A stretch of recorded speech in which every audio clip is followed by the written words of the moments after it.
our esteemed game master? They call it a warden. Warden. Okay, Justin. He's going to be running us through Mothership, which I've been eager to play this for a good while.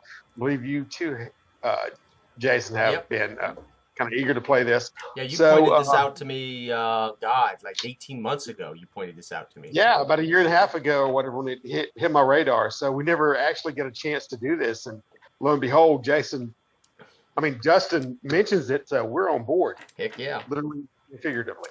So anyway, I'm going to stop babbling and hand it over to you, Justin. All right? Okay. So for the past 10 years, well, actually not for the past 10 years, for the past couple of years, you've been working with a corporation known just as Wayne Enterprises, just basically working on the rim of the discovered galaxy. You guys are crewing a vessel known as the Flagstaff, essentially a hollowed out asteroid that has prefabricated rooms kind of built onto the inside.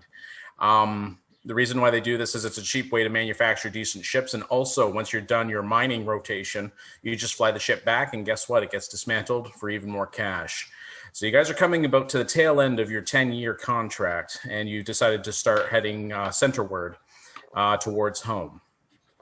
So you guys have gone into the sleeper pods, you kind of had your great big meal, and you go in. But as of the last 48 hours, Mother, the AI system that you have installed in Flagstaff, seems to have interrupted that cycle. You guys at this point begin to kind of wake up as the fluorescent lights kind of begin to flutter. You guys also feel that intense kind of like waking up sensation as like almost like an electrical jolt kind of goes through your body. You kind of zap up and awake, and you're kind of taking a quick look around, and you only see that there's a couple of pods. Now, I'm saying this with, unfortunately, with you, Del. You're the ship android who neither requires a pod and is actually awake during the hyperspace cycle while the ship flies to home. And the cycle was interrupted. So you're kind of here just to greet everyone that's coming out of these sleeper pods. So the Flagstaff has a crew of 10 humans, captain, a captain, a first officer, a pilot, that seems, that is just trying to get home. So it was up to you to kind of just come in and kind of speak with them just to see how they're doing. And then Mother had requested that as soon as they're awake and ready to go, that you take them to the bridge where there'll be a discussion as to what stopped the hyperspace travel back home. Okay. I stand there like a wallflower and see the fluorescent illumination flicker around the pods, and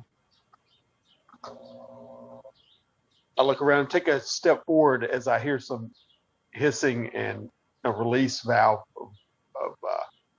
of the pods. Mm-hmm. They're awakening. And I walk in the center preparedly for the crew to come about. Now, is Mother where I can speak audibly to her over the intercom system? Or? So as much as I would like to say that this is the retro tech universe and we actually follow the technology that was presented in Alien, it's just going to be faster if I say she's voice activated. So okay. We'll go ahead and we'll say you can talk to her just fine. Okay. Mother, the crew is coming awake. Are there any problems? Well, currently, yes, but that'll be something that I will address once the crew is on board. Well, once the crew is actually sent to the bridge. I shall ready. All right. So as you're walking, so as you're kind of standing kind of in the cryogenic chamber room here, like the ship is not built for luxury. It is very much built for utilities. So cramped quarters, you see hoses and ducts are usually kind of just hanging on the outside, usually just kind of following along the side of all the different halls, and the ceiling doors as well. Like they're just like one step away from actually having manual latches to kind of close them. Okay. But you have a power plant that's good enough that you can hit a button to kind of slide these doors open, but they're not very big. Okay. So as you kind of come and you see these these factory overproduced cryogenic chambers that they usually just dish out for a lot of these rim towards ships.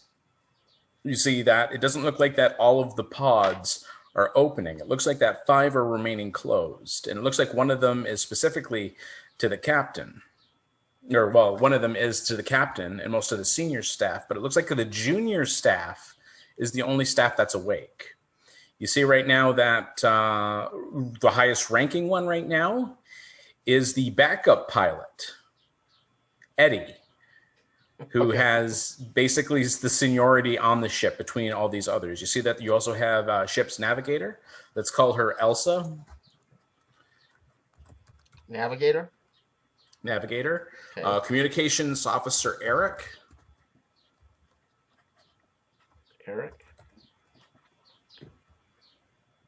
Okay.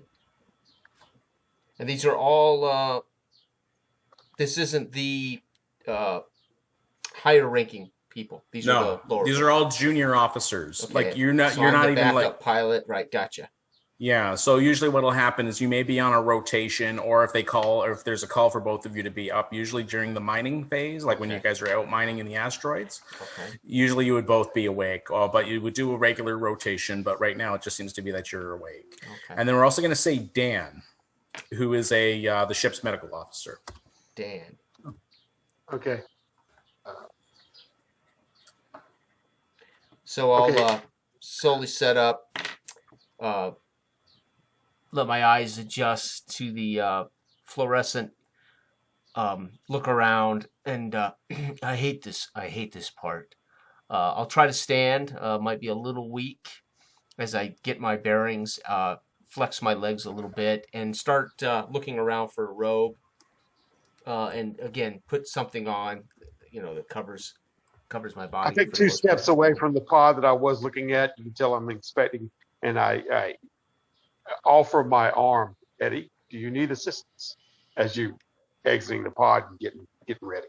Okay, sure. So just before, so just before we continue, so let's go ahead. For first, I don't know your character's name, Del. What's your model?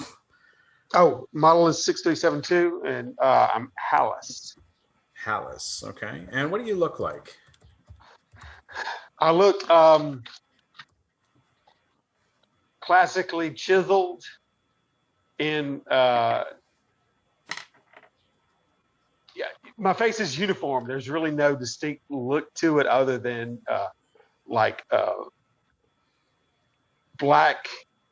jet black hair.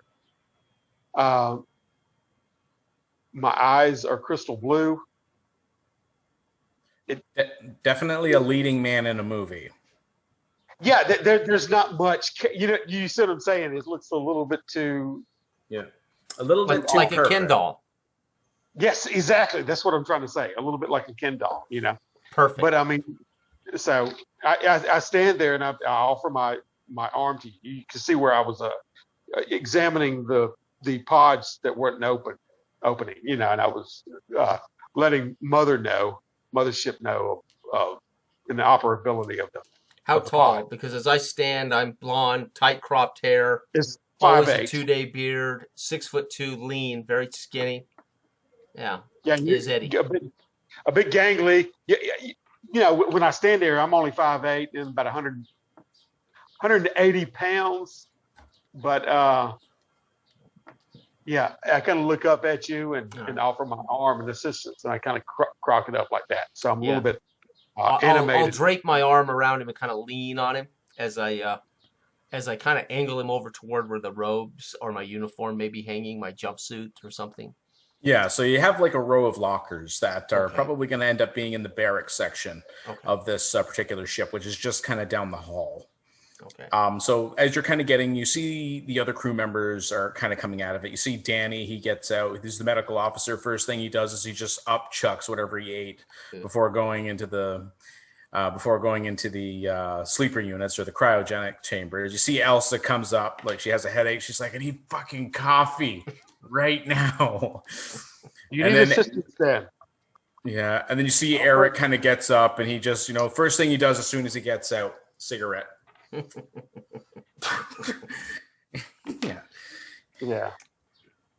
Yeah, All right. once I get my bearings, I'll kind of push the android away where he's aware I'm stable, and then I'll head toward my locker and start to zip up, get dressed up, uh, and looking around, making sure all of my personal belongings have been touched, that the android hasn't spent hyperspace playing with my stuff, messing with my stuff, right?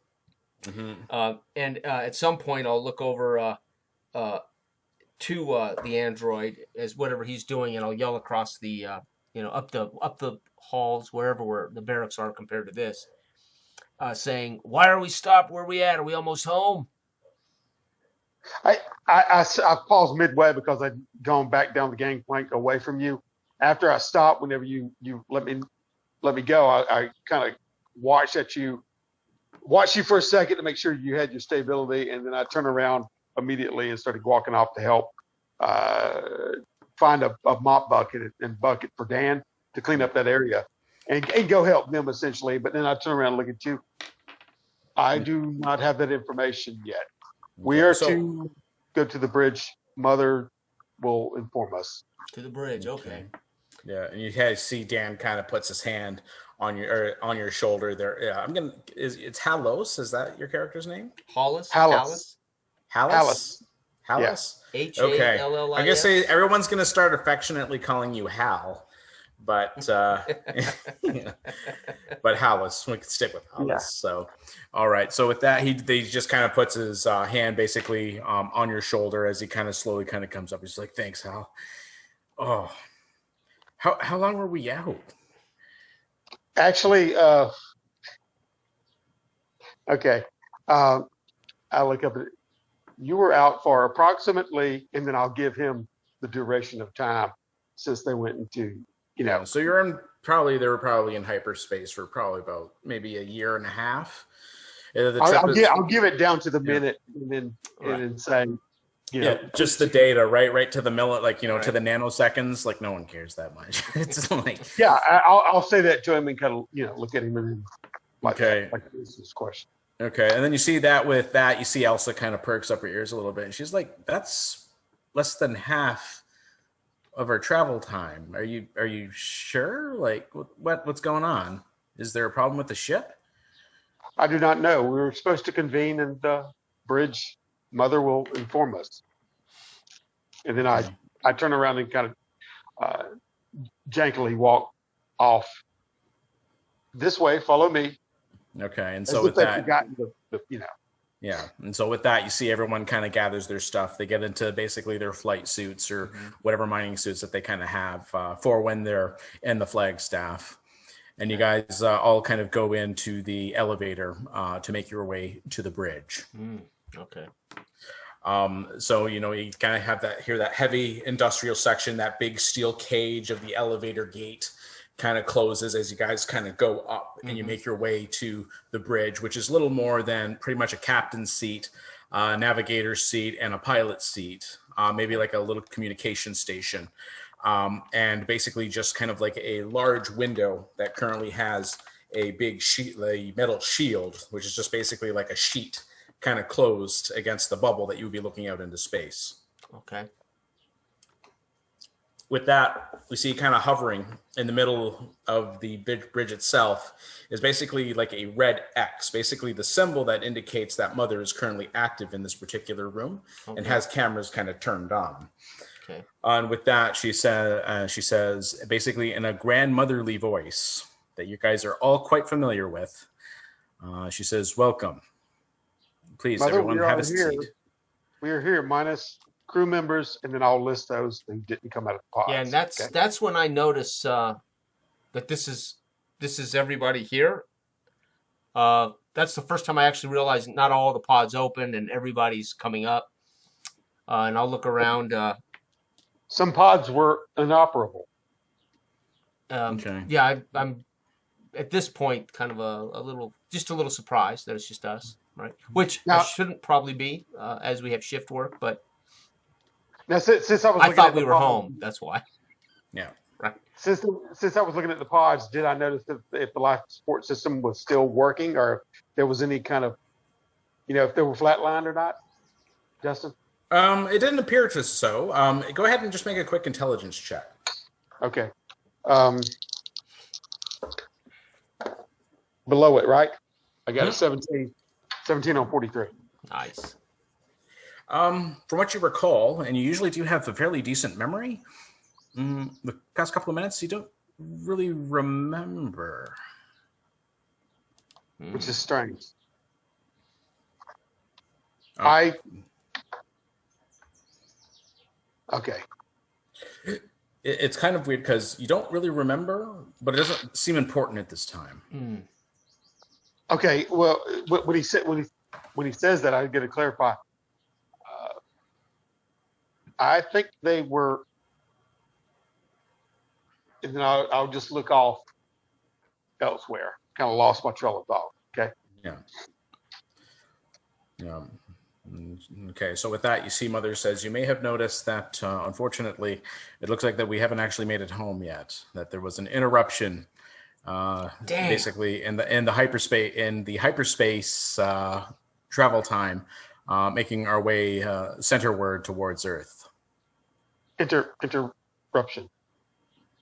A spatial anomaly is essentially what we're calling it at this point.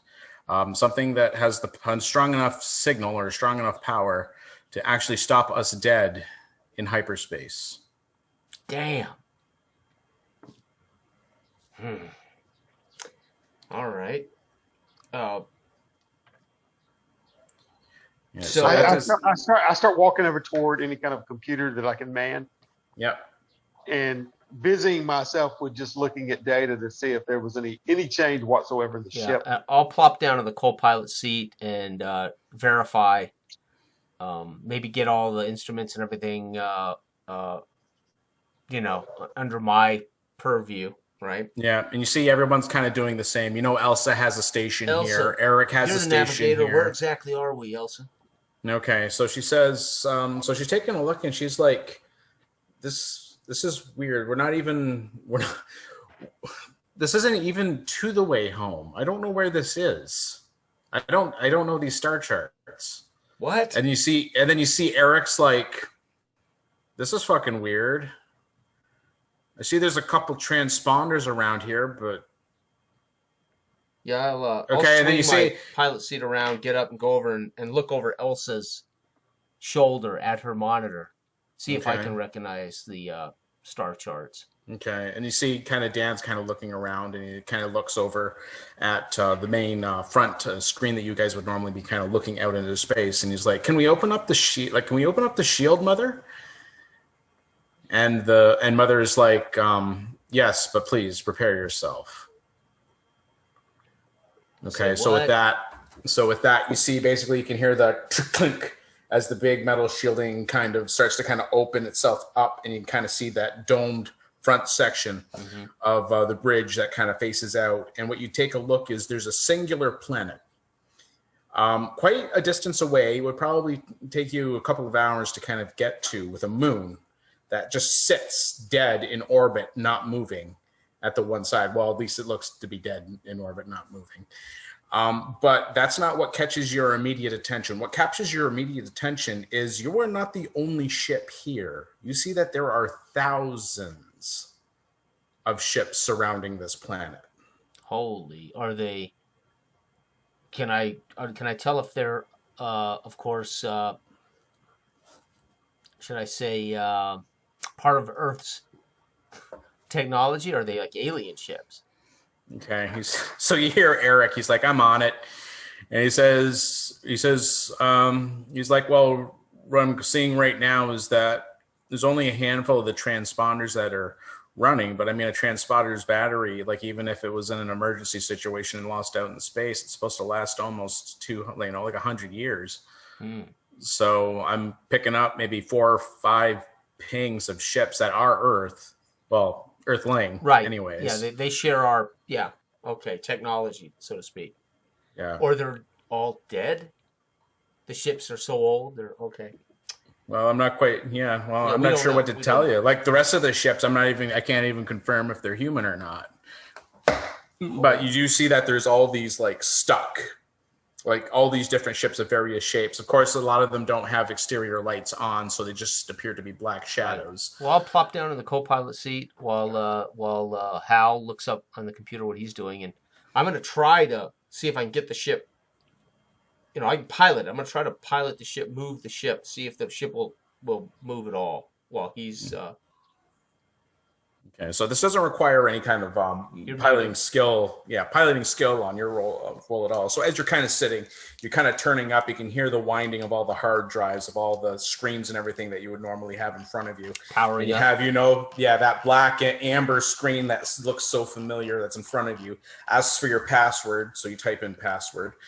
And so you get logged in, and then you're actually kind of have your hand basically on the throttle and on the controls. And so you kind of just slowly start to bring up the thrusters, and you can feel the regular thrusters. You can hear the engine warm up, and you can feel that small lurch of, and you can see that you have regular thrusters. Okay. Before he did that, before he moved the ship, what was going on with me during that time was right when you said open the dome, I had turned and looked and stood up and walked over there and looked out. And when I'm looking at the ships, I'm literally scanning the skies and getting a count of all the ships and looking at all presumed the trajectories of all the ships and noticing that the moon and planet seem to be stationary. Yeah. So what's going on with the planet? So it seems to be that the planet itself, there is a sun within this particular solar system, although it only harbors this one planet with a single moon. When you're taking a look at some of the computer data that's kind of coming through it, because you can easily just find out exactly what's going on. It seems that the moon itself seems to be tide locked. It seems to be somewhat stationary. It doesn't really move around the planet. It just stays at the one spot, although the moon itself does still. It's a geosynchronous orbit around it. It stays with it. Yeah. So the planet itself is almost 2 times the size of Earth, but the moon is the same size as the Earth's moon. Mm-hmm. Okay, gotcha. So from what the ships though, are they moving in any trajectory, or are they just going to get wiped with this moon? Okay, so you're taking a look, and it doesn't appear that any of these ships appear to be moving at all.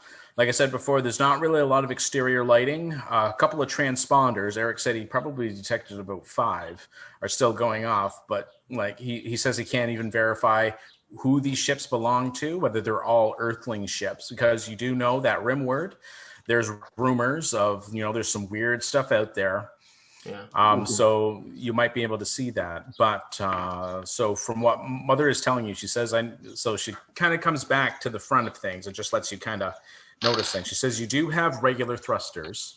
Okay. That is something that I've tested myself. We seem to be able to have everything in working order. Life support seems to be working.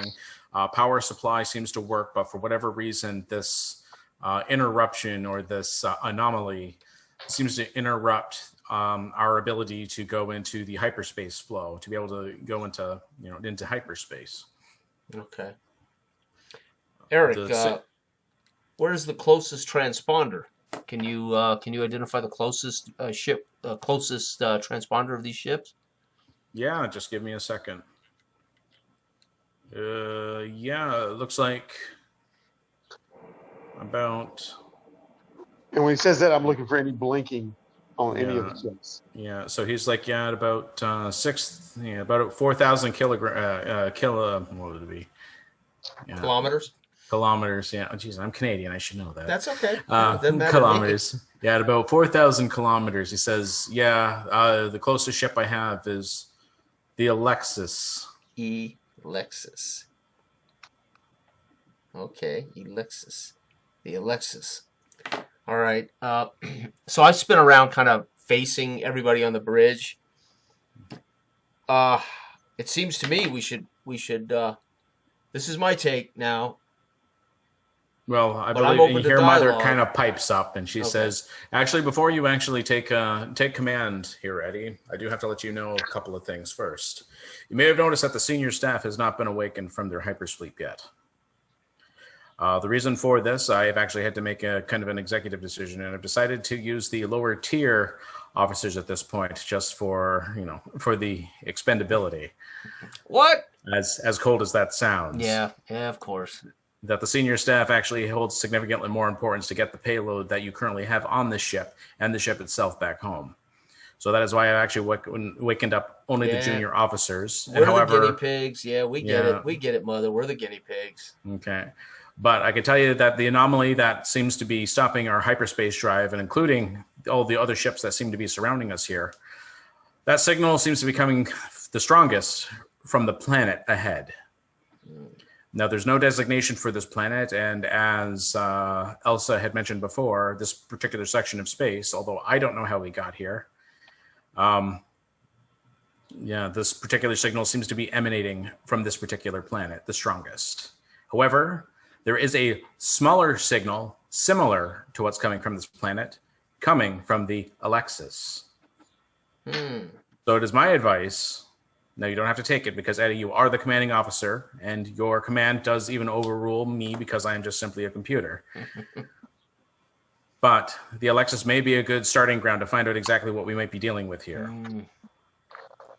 I should also let you know, too, that there are a great number of ships that are surrounding us. So if you did choose, although it is not a mission priority, and it would be further from the way us trying to get home, you could probably stop and salvage something, if need be, if we needed something. However, our ship is well equipped, and we seem to be fine at this point. Okay. There's also good news, Mother. But there is also a number of weak radio signals coming from the moon. Radio signals. I cannot verify whether they're human or not, and at the range that we currently are, it seems to be kind of a jumble of mixed messages. I don't know if it's English, Russian. I cannot interpret it. I don't even know if it's even human. Has it ever? It's not cycling, Mother. Has it ever been a time that it's a language we would recognize? Has it ever cycled, like it's cycling through languages? No, it doesn't appear to be. It just seems to be a lot, gibberish. It just seems to be gibberish at this point. All right. Well, I may be a co-pilot, but I don't. I believe in a democratic vote here.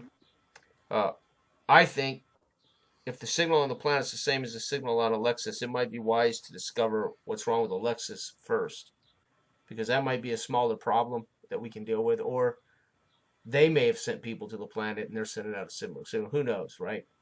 But that's my take. I think we should try Alexis first, but again, we'll put it up to a vote with Elsa, Eric, Danny, and even the walking computer. We'll give him a vote. But as they say, a ship of fools, voting is foolish. We should pick the one most likely to produce results that will lead us to success. And then I start doing calculations with mathematics to determine what the odds were, for distance to each of these areas, to see which one would more succinctly, more rapidly give us some kind of an answer. Okay. Whether the moon, not necessarily the planet, but the moon or the ship. Okay. All right. Well, the thing is that the moon right now is a complete unknown to you, so you're not even sure if that's even a viable strategy to even go for that. Right. But it could be landed individuals that are radioing for help, where this signal that's emanating, we could be walking into a trap here. If this signal is emanating is causing this, has any association with the anomaly. So I would like to see if we could first search for some individuals who might have a little bit of information that could aid us. That's true. That could work. Yeah, because there could be individuals on that particular moon. You're not quite sure. However, there could also be individuals on any of these ships here too. It's hard to say. Even though basically doing kind of a rough scan, you would probably notice that most of the ships here, a lot of their, I guess their power cores seem to have gone dormant quite some time ago.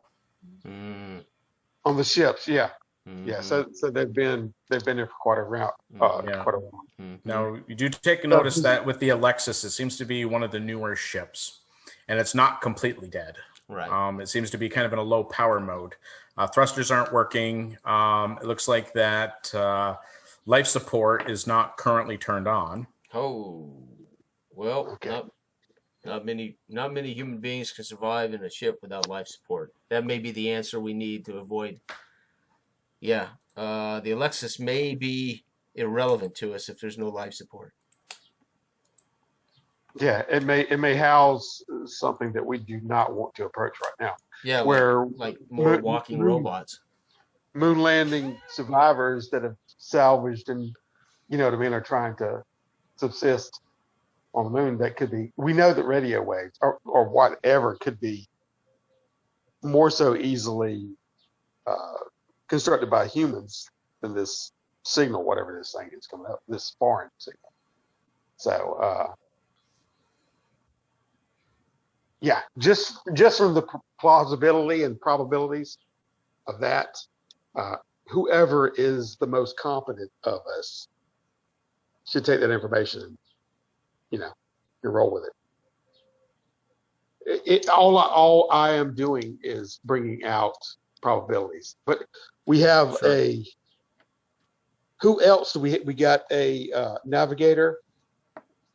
Yep, a ship navigator, communications officer, and a medical officer. Yep.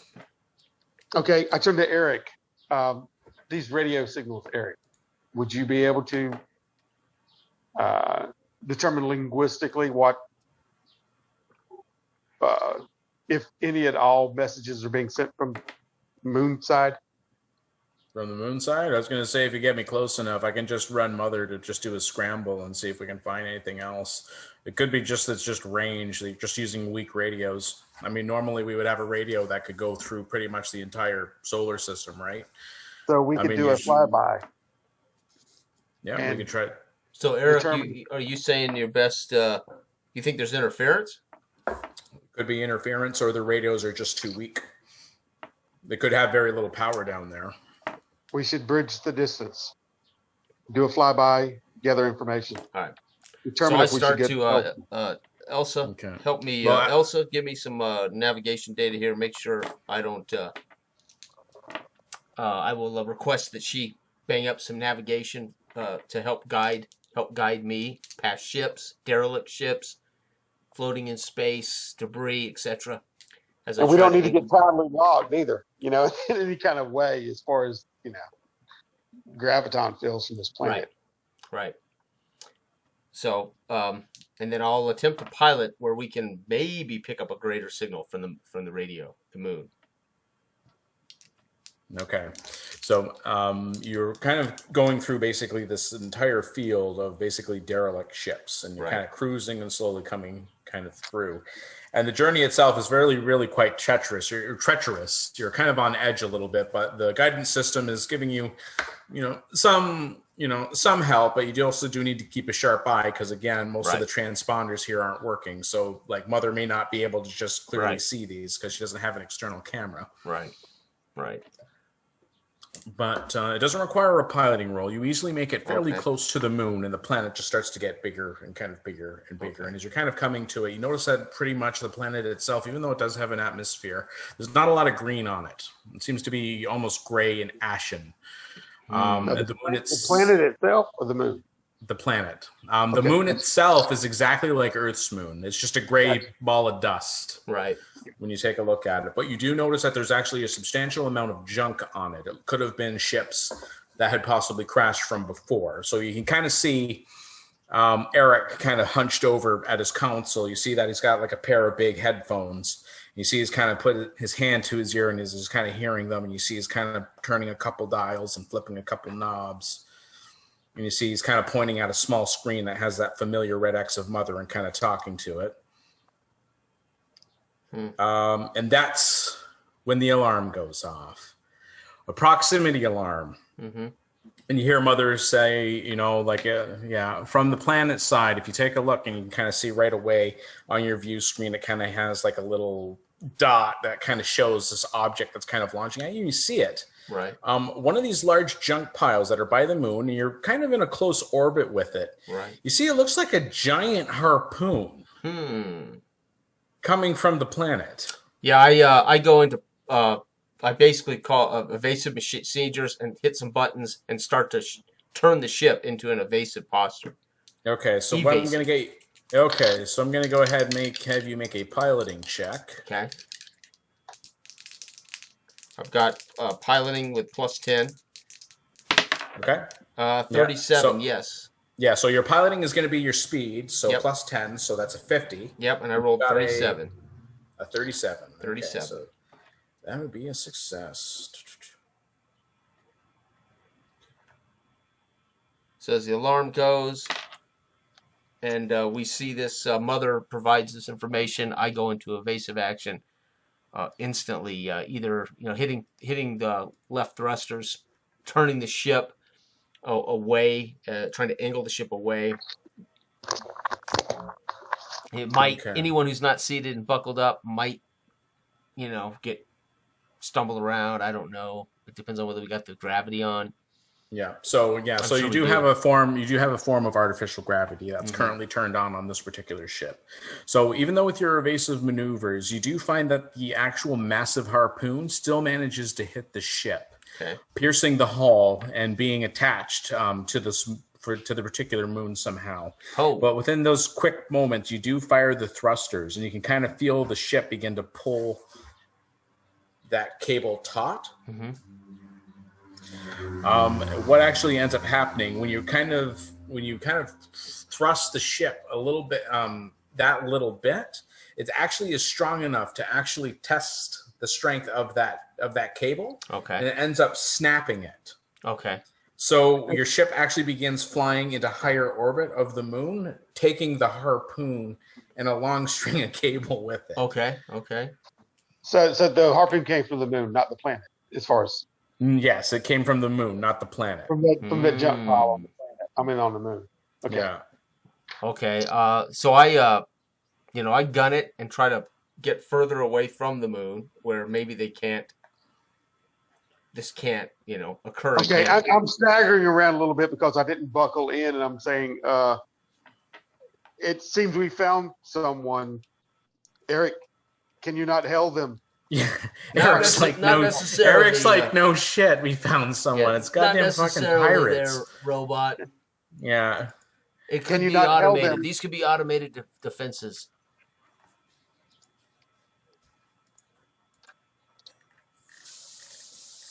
Okay, but that's what I'm doing is I'm wheeling myself around trying to find some kind of stability to it from the jolt.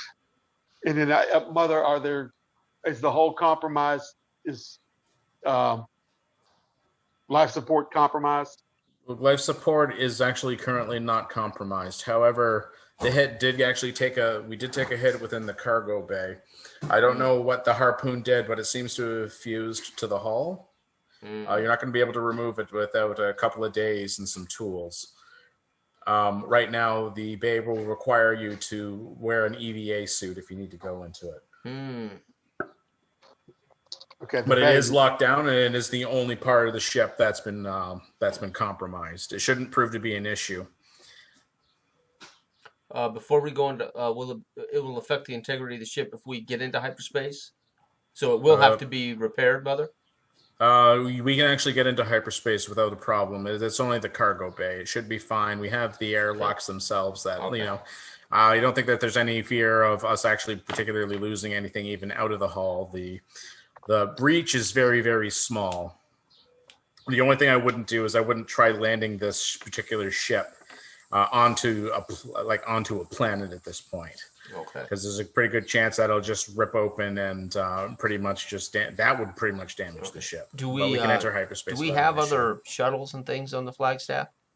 I will say that yes, you do have a shuttle. Okay. We do have shuttles. Okay. Yeah, you have a little rock hopper that'll let you go to different asteroids and stuff like that. Okay.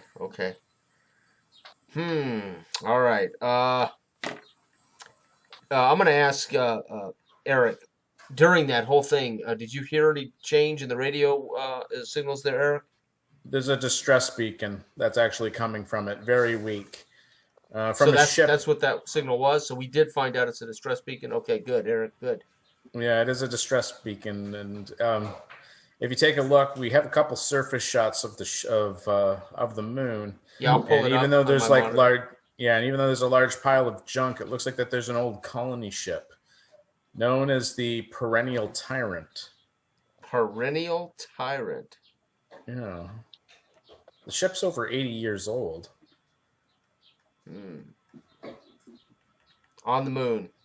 Did the harpoon come from that? Do you know, Eric? Did you see it? I didn't see where it came from. I just heard the alarms. Mother? And with that, Mother tells you that it came from the northern hemisphere. She says there's a larger people. It looks like that there's larger pieces of junk further north, where the harpoon came from. And even though the distress beacon is coming from a crash of this thing called the Perennial Tyrant that seems to be almost on the equator, that's not where she's saying that there is a scramble of other different radio signals coming from somewhere closer to where that harpoon is coming from. Can you scan for life support on the Perennial Tyrant, Mother? Yes. Or that would be, it's not Eric. No, Eric? No, I can myself, or either, I don't know if Mother can. Yeah. Scan. Yeah. Oh, what are the skills that you chose, Del, for? Well,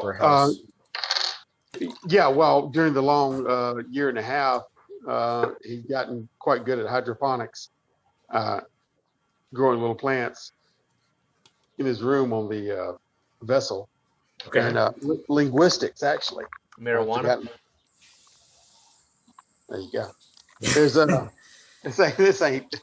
Because when we come out of hyper, man, when I come out of cryo sleep, I like to toke a little bit. I don't. My character does. Yeah, there you go. Let me make that clear. Yeah. Linguistics. So, I'd forgotten I chose that. Well, driving, mathematics, computers, hydroponics, and linguistics. Okay, yeah, because you kind of have like a standard group of skills, and then sometimes then I think you get to choose two, which is kind of like just where you kind of choose to specialize. So you're a hydroponics farmer, so you probably, to a certain extent, you probably have a garden. You do have a garden in here somewhere that, whether that's, for relaxing or just to try and get friggin' oxygen to the humans. Right. Or fresh vegetables, fresh fruit for us humans. That might be fun. Yeah. Yeah. Yeah, I can talk to the plants. They can't really identify with humans all that much. Yeah. But So anyway, I'll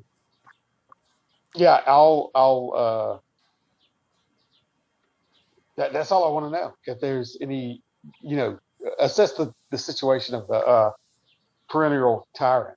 Is it life support's off? Is it this beacon's going off, but it could be just cycling for ages. Yeah. 40 years, Yeah. Well, with the sensor sweep that we're kind of doing on the planet, I can see that looks like north. There appears to be some sort of a base that's emitting a weak signal. But I do see that there's life support. I don't know what I don't know what it is, but it seems to be a large complex that's actually buried underneath the moon. A second one, it appears to be almost like a junkyard, but it looks like that within the junk itself, they seem to have like some sort of a living space of somehow, like it's probably sealed or airtight. That's a little bit to the west of where this moon base is. And then we have the Perennial Tyrant, which is south, but that is fairly much a wreck. It just has the transponder. That's the only thing I detect. There's no life support, no nothing. Seems like the inhabitants have moved elsewhere. Probably to the north. But there seems to be two sections where there seems to be a place to at least sustain themselves, either north to this larger base or to this smaller junkyard, which seems to be to the west. But just remember that harpoon came from the north. That's what I was about to say. That larger base. Yeah, it seems like the north is more hostile. No, there could be reason for that. Yet, I believe that the north is capable of sustaining itself, where the south, the smaller base. Perhaps we should investigate, and then I turn and take a look at. Whoa! Slow down there, Hal. Now listen, we need to get answers. I think the best way to get answers is to start out here and identify whether these ships have been salvaged. So I don't want to assume the answers are going to come from friendly folks on that moon. If they're pirates and they're somehow stopping these ships and they're salvaging them, Mother, is there any way we can scan? Can we tell the nearest ship out here? Is it appears to be wreckage? Has it been salvaged? Are we going to Okay. have to make an actual location scout of one of these ships, these derelict ships? No, like she said, like, do you want to just actually go and scavenge one? Like, just maybe. Climbing into the rock hopper and zipping over there and making a visual scan as to whether these ships have been stripped. Can we tell that? Yeah, you can if you would like. According to a lot of the scans that I'm seeing, it seems to be that most of these ships, other than being shut off, most of them seem to hold a great deal of their equipment. However, I do notice that there is a large amount of ships that have crashed onto the moon. Whether they're just firing these things at any ship that may come close enough to orbit that they may be able to drag it down, but it doesn't seem to be like they're trying to escape. You figure that people who would be shooting pieces of these ships down would be trying to assemble one to possibly get off, but it doesn't seem to be the case here. And it looks like that we have an intermix of older ships with newer ships here. Okay. Well, then, obviously, Hal, you may be right. It may be the only way to get answers to these questions is to talk to somebody. Okay, I stare at you a second and kind of look and blink. I agree. All right. Okay. So Elsa's like, so what do you want to do? You want to take the rock hopper onto the planet, or? Yeah. So I think Doc, Danny, Hal, on me. I want Elsa and Eric to man this ship. Stay here, man the ship. We'll report back to you if anything goes haywire. You report directly to Mother, and you awaken the captain if you have to. Yeah. All right, you're not going to hear a complaint from me. I hear Elsa, and Eric kind of just gives you like, Doc, grab your gear, get suited up, and Hal, you're with me. Doc, you're with me. All right. I hate wearing a suit. You see as he kind of goes towards the elevator to get off the bridge to go to the locker room. Now, this rock hopper can hold 3, 4? Easily. It can hold a team of probably 5 of you fairly easily. Perfect. So Perfect. I might stop and grab weapons. I have no weapons. I didn't outfit my character beyond his load. And you guys are just asteroid miners. You guys don't really have weapons. However, you do have a large assortment of tools that could be used as weapons. Okay. So if you take a look here, I'm just going to do a quick scan. Yeah, I have the exploration kit. Yeah, so with that, same. Yeah, so with the exploration kit, well, you guys are probably looking at it. So you have the vibro machete. So all these weapons are going to be close to the first page. They're considered to be like on the inside cover of of the book. Sweet. So you'll see them in kind of like this black chart. So you guys would begin with a vibro machete, which is of course a melee weapon. It's a high frequency machete. Okay. A rigging gun, which is essentially a large rifle that fires a huge hook attached to a high tensile cable. Nice. Just to let you know that cable is almost impossible to cut. So if something is attached to it and you're not able to pull it in and it's pulling you, you're probably best to let go. Right. Gotcha. Should I assume that we were shot with a rigging gun? Maybe a larger size? Of a very much larger size. This is almost like a building. Yeah. Right? So, yeah. All right. So you have a flare gun, first aid kit, and then you have a vac suit which has long-range comms, which means your communication suite on this particular suit is long distance enough that you can still communicate with the Falstaff. You can still communicate with the Falstaff, as well as kind of communicate with anybody within, within your immediate area that also has a comm system. And you have an oxygen tank that's good for 12 hours. Okay. I can loan that to what's his face. In all honesty, Hellas, what's going to end up happening is you're probably going to wear the suit. You're just not going to turn the oxygen tank on. Mm-hmm. Okay. Because usually you'll just wear it as a backup. Yeah, that's fine. Right? Because you don't even need it. You can take the helmet off. It doesn't matter. You don't breathe air. So I know, but I like to feel more human, so I'll turn it on. All right. Turn it on anyways? No. Yeah, it's okay. You're not breathing it in. It doesn't matter. You can turn it on. It's not going to waste the tank anyway. Yeah. Yeah. Okay. Okay, right. so I'll begin the disembarking, or actually the procedures to launch this rock hopper and get it Hopping. hopping. Yep. Okay. So you do I have strap in this time. Okay, so you do have 3 particular areas of interest on this moon that you can go to. So you do have the moon base to the north, the junkyard to the west, and you do have the perennial tyrant wreckage to the south if you wanted to check it. Mm-hmm. Well, the junkyard is where I thought you were. But nevertheless. Let's do it. I don't want to go north. I'd rather make my way north once surface side. I don't want to fly into one of those giant harpoons with this little rock hopper. Yeah. So let's go. Let's go to the junkyard and work our way up. Sound good? I agree. And then I'll click. You hear the bell go into, and I position myself ready for hopping. Yep. And then I'll pilot us to that blip on my little scanner, on my little computer. Okay, so you guys are making your way over to the. I guess you guys are going to the junkyard, right? Well, was that the furthest south thing? So what you have? Perennial tyrant. Yeah, so the perennial tyrant is going to be south, and then you have, and the moon base is north. Yeah, that's dangerous. Yeah, and then you have the junkyard to the west. So I think they just pointing at my east, but to the junkyard to the west. You want to go junkyard, right? We're going junkyard, right? Yeah, I think they just dumped and left the blinker on the perennial tyrant for aid, and then the junkyard they're habitating there. Okay, let's do it. Yeah, that's right, because there's some semblance of a habitation dome there, right, or something among the wreckage. Exactly, in the just a junkyard. smaller one. Yeah, it's significantly smaller than the one to the north, but but there still seems to be that might give us a clue as to we're dealing with humanoids or aliens or. Or what? Yeah, and it was something we can maybe handle a little bit. All right, so that's where we're headed, to the junkyard. Okay.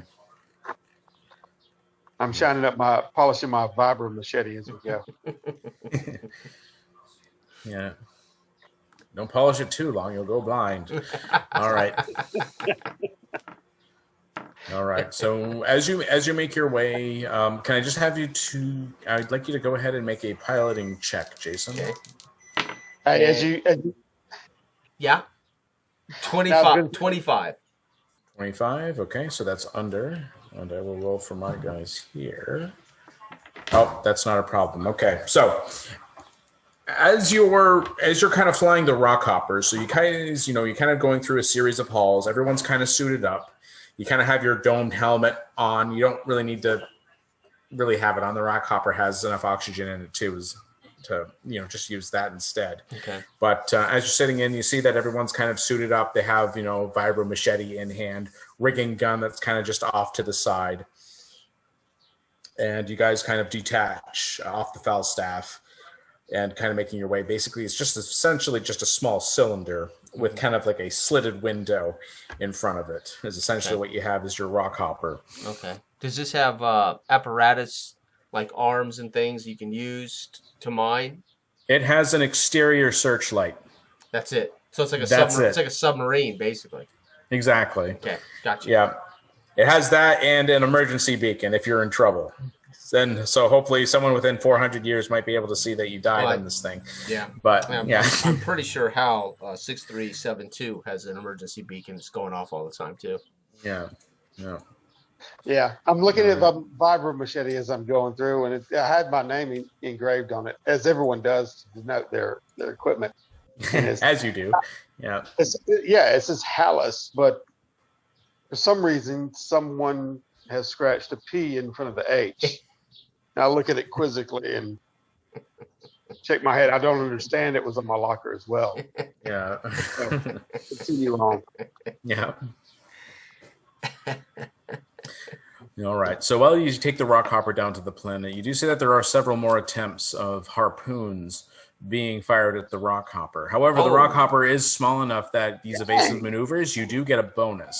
Okay. So it doesn't seem to be that much of an issue. So you just see that there's 1, 2, 3, significantly smaller than what was fired at the Falstaff, but they know what is supposed, what they're firing at. But you see these cables seem to be shooting at random large junk piles kind of all along the planet. So these guys, they have their stuff together and they have different zones, it looks like, within this planet to be able to kind of fire on what ships come close. Chances are someone's watching you land right now. So this is coming from the junk pile mostly. The junk piles, plural. The junk piles, it appears. Right. Yeah. All right, I'll navigate, dodging the best I can, and then I'll set it down at the most obvious clear spot that gives us a little room. I don't want to set down right on top of the base or right on top of the junk, Yeah, just kind of give yourself some distance. But chances are you're not sure if this is a really decent hiding spot for it. But if you guys act quickly. Eddie? I'm sorry, what? What's that? Is everything okay, Eddie? And I'll say as I'm jostling around while you're, ducking. I've got it under control, House. Okay. I can see that. And I stand there, waiting for you to land. Right. Yeah. And you hear Dan hyperventilating. It's all right, Doc. It's all right. Breathe deep. The worst thing that can happen is they harpoon us. Eddie has it under control. Yeah. I've been assured Eddie has it under control. Yeah. Thanks, Hal. Yeah. All right. So I set it down. Again, the best location. Hopefully with some space, but also a clean getaway, clean from there being wreckage or something, right? Yeah. Okay. Go ahead and make just another piloting check. Okay. I'll see if there's a certain zone or something that you might be able to. 55. So I missed it by 5 points. Missed it by 5 points. The thing is, you see that there's a lot of different kind of maybe like little fissures and crevices in certain sections where you might be able to kind of get the rock hopper in. However, you're feeling that that's probably not the safest bet. You're going to want to get to a place that you could probably escape to quickly. So you choose to go for the safer route rather than hiding the ship that you may be able to kind of just run to it and take off. So you do manage to find a flat, clear area kind of within what you would find like just a crater on the moon. So you're able to kind of land that in. That may provide some cover. Okay. But chances are someone watched you land this thing. You may have maybe a couple hours before someone gets here, but hopefully maybe you can communicate to someone before then, and maybe they won't rip it apart or do whatever they're going to do to it. All right. I will turn off all exterior lights once I'm down. All lights off. I want this thing to be in the dark best I can. And then, Hallis, why don't you get on and see if there's any kind of radio communication coming in, something that we're receiving any kind of communication. I am assisting the doctor currently. Breathe evenly, doctor. And I stand up and unbuckle myself. Remember your can't breathe in this thing. Yeah. Anyway, I go to the front and tackle, assist Eddie. Yeah. Immediately and start looking. And I'll notify Elsa. Elsa, we're down. We've landed. However, make note there were multiple harpoons fired at us as we came into the west at the junkyard. Yeah, at the junkyard. So they're definitely on to us. Most likely, we have a limited amount of time before we may be under direct threat. So keep radios open, and I will keep you up to date as to what's. I'll keep you up to speed as to what's happening here. Right now. So at least you know where we're at. Yeah, no problem. I look at Eddie and say, "Shall we go?" And then wait for you to exit or lead the way. Yeah, I'm already. Is the doc okay? Yeah, you hear Dan. He's like, Eddie, he's doing that weird thing again. Okay. All right, Doc. You're going to stay here. Stay inside. Keep this secure. If we don't come back, you're going to have to do the best you can. Maybe Elsa or their pilot, if they have to, they can wake up. I don't know the name of the other pilot, but I use his name, and they may have to guide you out of here. But stay with the ship. Okay. You see with that, he kind of hugs the rigging gun that he's kind of been issued. He's like, okay. If he is injured, I shall return him to you for you to administer aid. Now, I'm saying this to the doctor. Right. Yeah. Good. And then I'll walk out with Keep with the Indy. lights off. If anyone knocks, don't answer, Doc. You're not in here. This thing is a derelict, dead ship. You're not in it. All right. I'll try and keep as quiet as I can. There you go. Actually, oh man, so if you left me with it, I could turn off life supports, and you and Doc could go. We could do I that. was going to say, I do have a suit. I could just turn off the life support and use the suit. Okay, that would suffice. And then, anyway, I'll go. I'm sorry, Hal. I know you'd like to stay, but I may need that superhuman strength of yours if we need to move wreckage or. Yes, it may come in handy. And then I'll step down and out into the waste.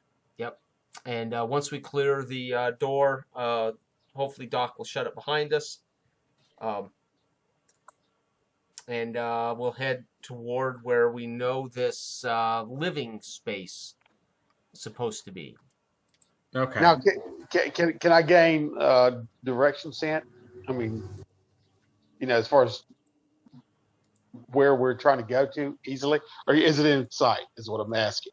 Yeah, you can see it from the horizon. So once you guys kind of you have your suits on, you have the helmets on. You may not necessarily have your air turned on, Halos, but you definitely do, Eddie. So you're kind of breathing and you kind of make your way up, basically to the rim of this crater, and then you kind of take a look up, and you can kind of see basically you just see kind of that black, with a couple of stars. Horizon. Kind of just along the horizon, and you can kind of see these almost like these black silhouetted sections, because you do see that there's a couple more, not necessarily hills, but sections of raised dirt dust paths, I guess that you can say, that kind of bring out the silhouettes of the junk piles out a little bit, so you can easily see the largest of them. And it seems to be that there's a series of lights kind of moving towards you at a fairly decent pace. Okay. I suggest we find cover. Yeah. And then I scan around for any nearby cover to get to. Coming to where we landed, they may not have seen us. We'll just scooch along the edge, along the rim, maybe. Unless we can see wreckage or boulders or something, we can come out of this. They seem to be coming to the direction where we landed the ship, right? Yeah. So the doctor will be in peril, and I go to the side. All right.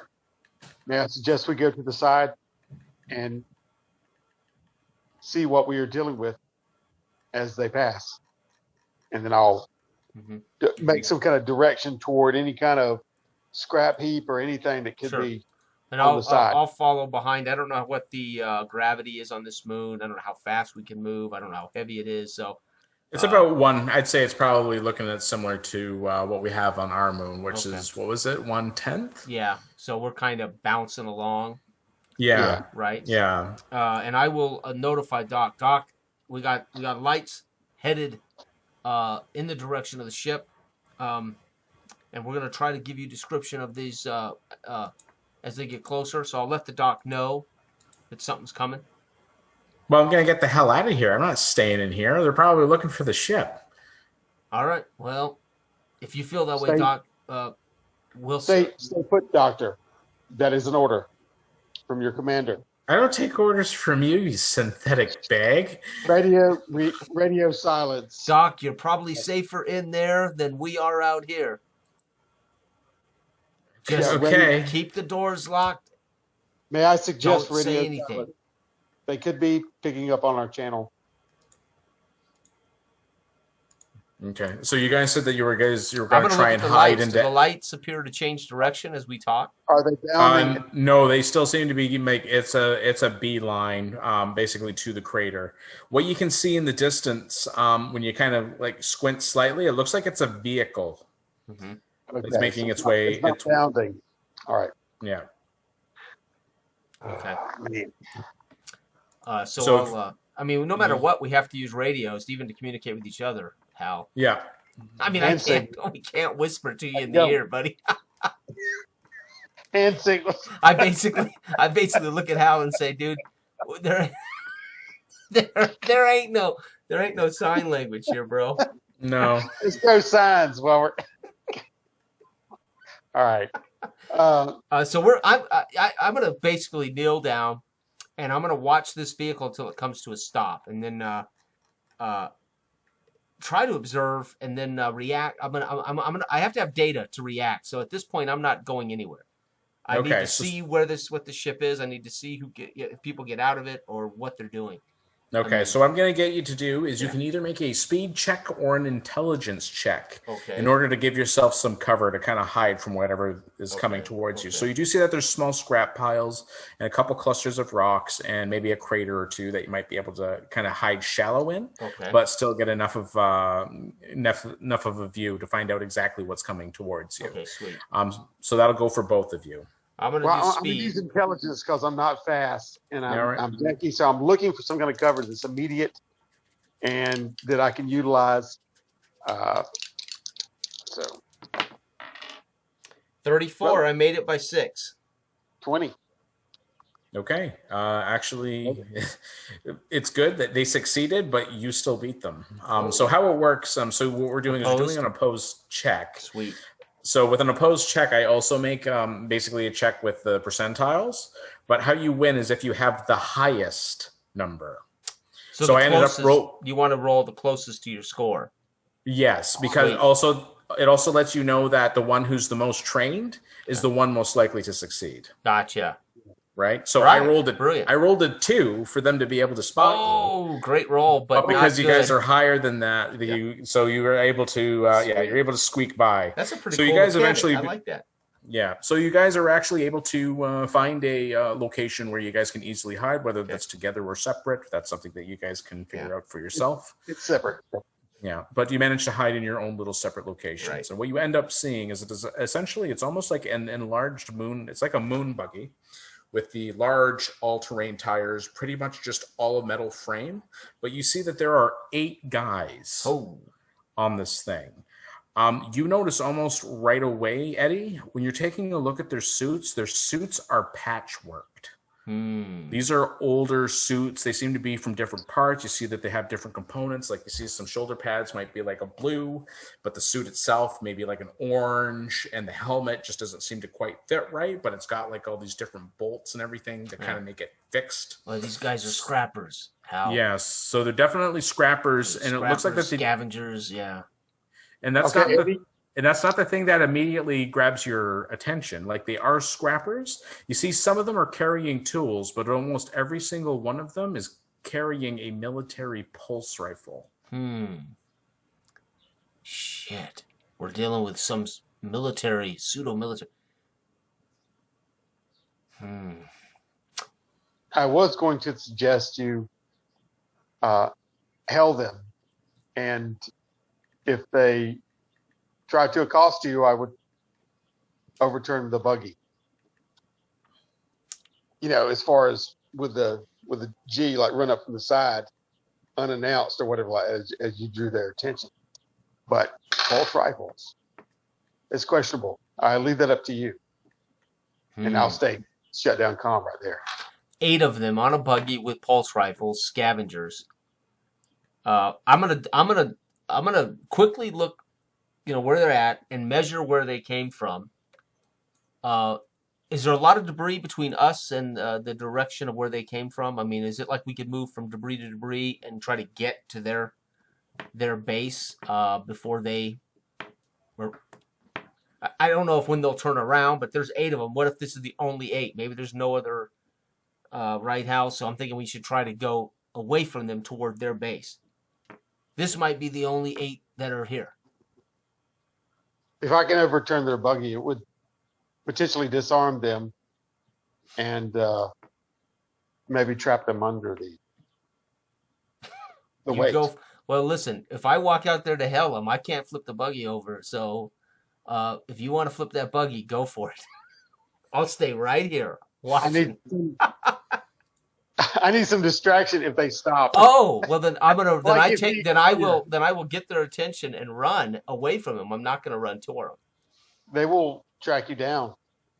I mean, they will run you down. them. We should do what you think is best.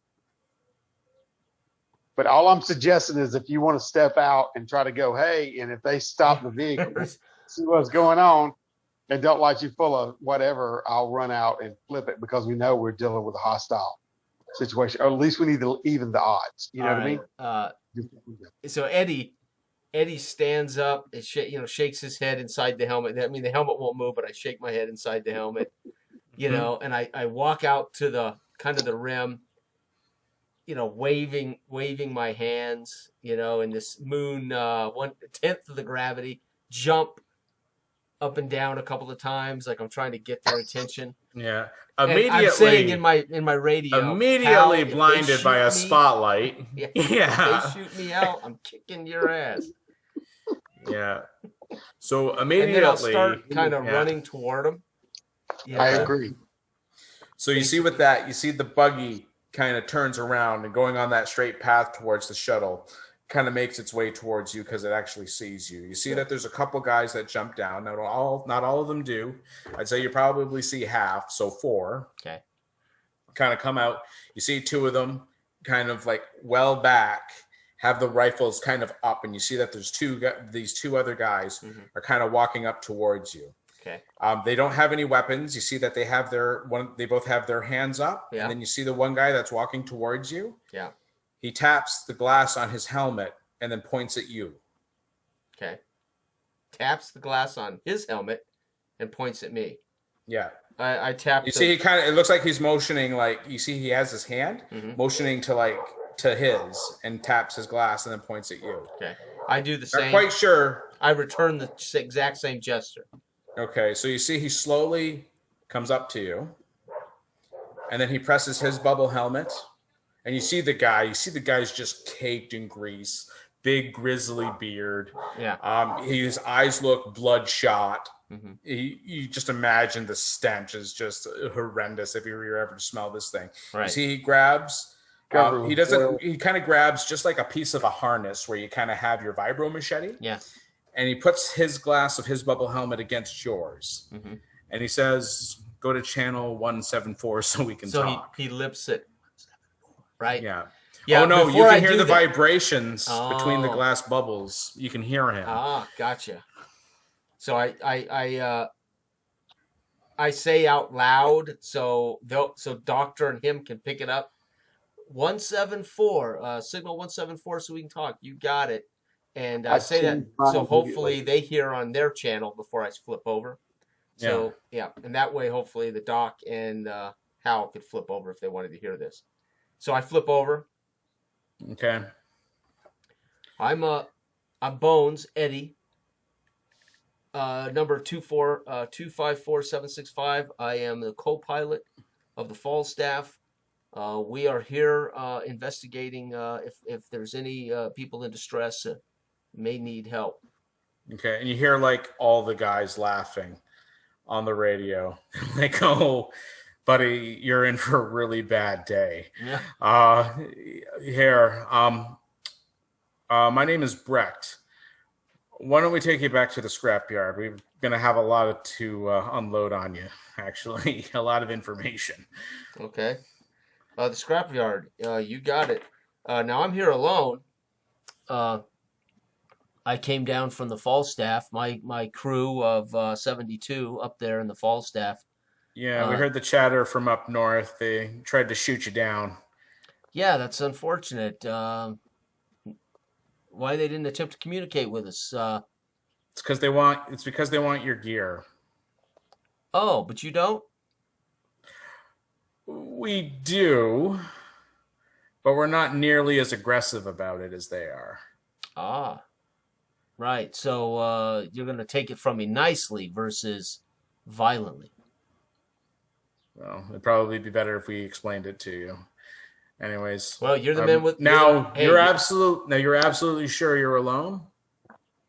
What's There's that? Nobody else. There's no one... There's absolutely no other human beings with me. 0 other human beings with me. Okay, and you see with that, he kind of looks a little hesitant. He's like, all right, well, here. Well, grab onto the buggy here and we'll just take you back. Yep. And so I do. I'll grab hold, find a nice spot. I'll be sizing up if these other guys look just as crazy, just as old, just as desperate as this guy. If I can see faces and try to assess as much about these other guys with him. Okay, so you see a lot of them are kind of giving you kind of a look, just kind of like looking at it. It kind of feels like you're kind of exposed. It looks like you kind of hear them kind of muttering under their breath. They're kind of talking about your gear more than anything. But you're just looking at all these people. These guys look tired. You see the sunken in cheeks, the long hair, like the hair's all tied back. Malnourished at all? They look very malnourished. Okay.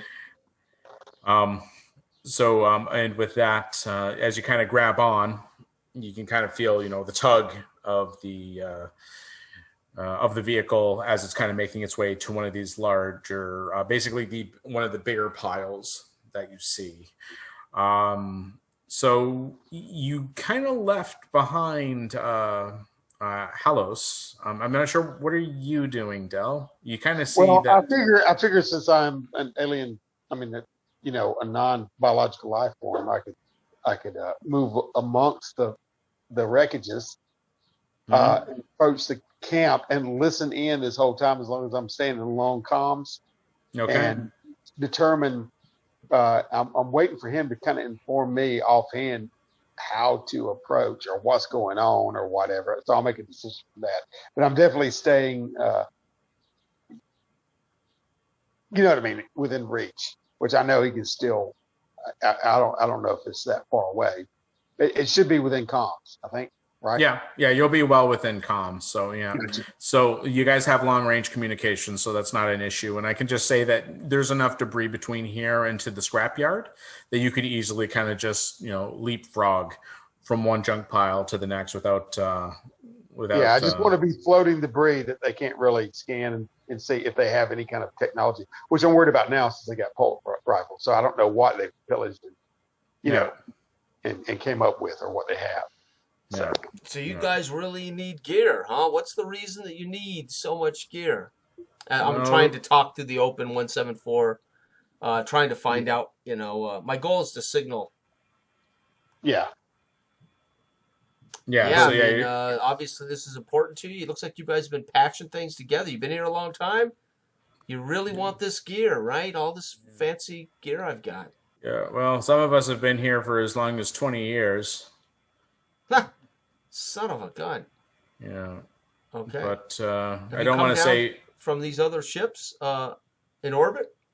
No, most of us here actually have come from the that big hunk of scrap you see. It kind of points towards the south, and you kind of see off in the vast distance. You can just barely make the outline of that large colony ship there. The Perennial Tyrant. The Perennial Tyrant, yeah. Well, that's... He said most of us had actually came from that one. There's 400 souls on that ship when it crashed here. Are you a second generation? That's 80-year-old ship. Yeah, well, he's like, well, there were cryogenic pods on it. But yes, I'm actually one of the first generations here. But anyways, there's some political shenanigans that are happening here, and it just so happens to be that we're probably the better ones to run into right away, compared to those in the north, anyways. Well, I don't want to say too much while we're on radio chatter here. There's very little that we can kind of scramble or kind of keep hidden, if you know what I mean. Yep. So I'll go radio side. I'll just go quiet until we get to where they're taking me. All right. I take the hint. I shut up. Yeah. Okay. Right. Okay, so what happens is they eventually take you to this place called the scrapyard. So it's essentially it's massive. Like, it's just all these different pieces and components of ships kind of placed all over the place. You see large thrusters, generators, scattered about the place. You also see that there's this big machine that's used for breaking down. Well, you're actually very familiar with it. It's usually used to break down asteroids themselves. to get down to the more resourceful component, like the resources that Minerals, you need the rich minerals. Yeah. Exactly. So basically, it's just like a big scrapping machine Okay. that you can kind of see just off to the side. It's Okay. almost the size of a building itself. Right. But from here on, you also do see that there's actually a very large, almost luxurious looking trailer that seems to be sitting on top of one of these large piles. And you see it has like a couple glass windows on it. And then you also see that from across from there, almost directly across from the entire thing, you see that there's an even larger pile that seems to have an airlock built into the side of it. Okay. And then that's where they're taking you. They're just taking you to this big, larger trash pile. Okay. With the airlock. Okay. Yeah, I just, wherever they push me or point me to, I just follow. I don't resist at all, of course. And I'm keeping quiet for now. Okay, so what they end up doing is, so they take you basically through the airlock. You see that essentially it's been basically just ripped full bore, kind of like off of another ship. How they've kind of made it contained within the kind of like hidden within this junk. Like it's just, this is not a real junk pile. This is just a hidden bunker. Right, it's disguised. Inside. Exactly. Yeah. And what they end up doing is once you're kind of in here, you can kind of hear the pressure as the airlock kind of goes through its regular cycle. And then you kind of see all the guys begin to take their helmets off. Right. And I do the same. I twist, pull it off. Okay. So the air does seem a little stale, and you're right. Like you were right. Like these guys kind of smell bad. You can smell like it's just BO and grossness. But when you see the interior door open from the airlock, and you can kind of see there's all these lockers to the left and right. Again, like the space in here is a little bit more open than what you're used to on the Flagstaff. Okay. It's not luxurious by any means, but it is still a little bit utility based with basically, it's got like a chain linked flooring and a lot of pipes and stuff like that. But you see that this is essentially a barracks with a kitchen on the far side. Okay. Looks like a working bathroom. And you do see that there's actually fairly decent beds. They seem to be well stocked up on some fairly decent food. And you see that some of these guys, when they're taking their gear off, there's even like comfy sofas and stuff that they can sit in. Okay. And everything like that. Now, do they look old or do they look new? You see some of them, they are of varying ages. You see some of them are almost, you see one of them is probably even a teenager. So someone who probably wasn't born when the ship had crashed here that you know of. Gotcha. Now, but you see the actual furniture and everything, does it look new or old? Oh, it looks old. Okay. It looks scrapped together. You see some of the stuff, it just seems to be scavenged. But they have couches and they have more, gotcha. Comfort. They have some comfort. It looks like they do have some comfort. Okay. And you do see that the person who picked you up, this Brecht, appears to be the oldest. You can kind of take a look and you see his face is kind of very weathered. Again, like I said before, his hair's like just greased, but kind of slicked back. And he's got this big crazy looking beard, and you see everyone has this look of like almost like engine grease kind of on their face and just dirty and stuff like that. Okay. But he said, but you see just as he's kind of clearing everything, he's like, so I see you just barely dodge, like I just seen you on that larger ship of yours. You just seem to barely dodge these harpoons that came from just bear with me. The big ship, or are you talking about my my little rock hopper? Oh no, we're talking about the big ship. I seen it up there. So you guys were shooting the harpoons at me with the little harpoons at me with the rock hopper? No, not quite. That wasn't you. Those harpoons are controlled by the guys at the moon base. What they call moon base tyrant beggar. Okay. The thing is, we kind of have my boys here. We're kind of skilled at scavenging, so we made kind of a little deal with them, even though we're not officially a part of their little community or group up north. We do prove to have the skills that kind of make us, like we have a mutual benefit.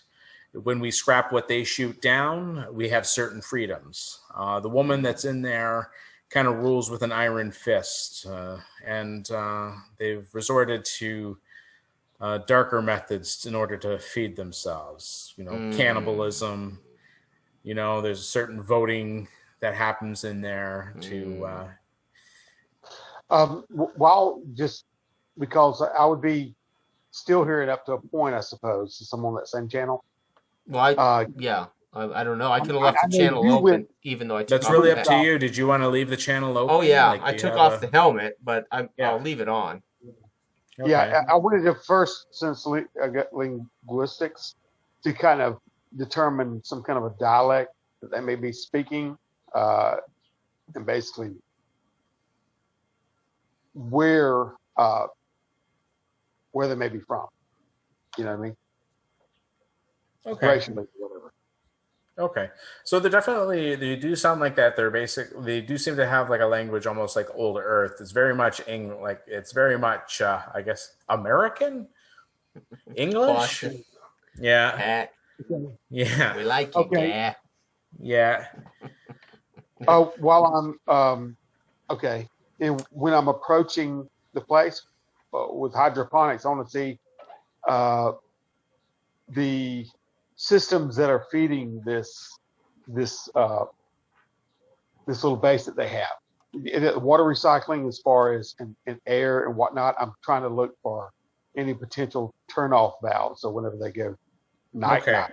Yeah, you see that inside the scrapyard itself. So the scrapyard itself almost appears to be walled by just scrap in and of itself. However, you can easily just kind of climb over a wall of scrap. It's not very hard for you to do. And you're kind of taking a look kind of down into the open section that they have. And you can kind of see that they may have depended their life support system on old parts of ships and connected that to the barracks. So you see that there's a larger barracks just to one side. And then you can see there's like a kind of a fancy looking trailer. It almost looks like a house on the other. Okay. But it looks like that all their support system seems to be kind of coming from in the center from all these power plants that you would have seen from other ships. Okay. I will make my way around while I'm still listening to that. And for a moment, I'm going to turn it off to the channel and contact the main ship from everything I've just heard and relay all the information to Elsa and Eric aboard the ship and tell them the current situation, and that they can also listen, on comms, maybe you can listen to 2 different channels and kind of stay abreast of what's going on, and tell them my intent and plans. That I know that Eddie ain't gonna be able to hear this, but if it gets to be where I need to shut the base down, you know what I mean, and hopefully that Eddie will know to suit up whenever, or maybe he can do some sabotage work himself. Okay. But right now I can't get that information to him, so that he doesn't know. But that's my intent. Yeah, it'd be very hard to coordinate that right now. It seems to be very one-sided. Yeah, it's totally one-sided. I know he's not going to play that way, but I'm just letting them know what my intent is as I'm moving around to position myself in case need be to shut that base down. Okay, and at the risk of actually possibly taking a harpoon, just remember we do have a large mining laser that might actually be a very good distraction. Oh, we do on the ship? Yeah. Okay. Whenever, I mean, if I guess Eric brings that to my attention, or whoever, you know what I mean? I can say, keep it to bear in case, in case we do that. But I do not think we need to draw more attention than need be when I can do it silently this way. But we do. We'll be gathering information about the other base and finding out what's going on with them. As far as the main moon base. That's all I'm doing in the background. Okay. All right. Just keep us in contact and let us know what's going on. Okay. Dan said something about you leaving him alone in the dark at the rock hopper. Dan was more than willing to stay as we went forward and put our own safety to detriment. Okay. So, anyway, all right, fellas, had us out. All right. Okay. I switched back to channel 107. Okay.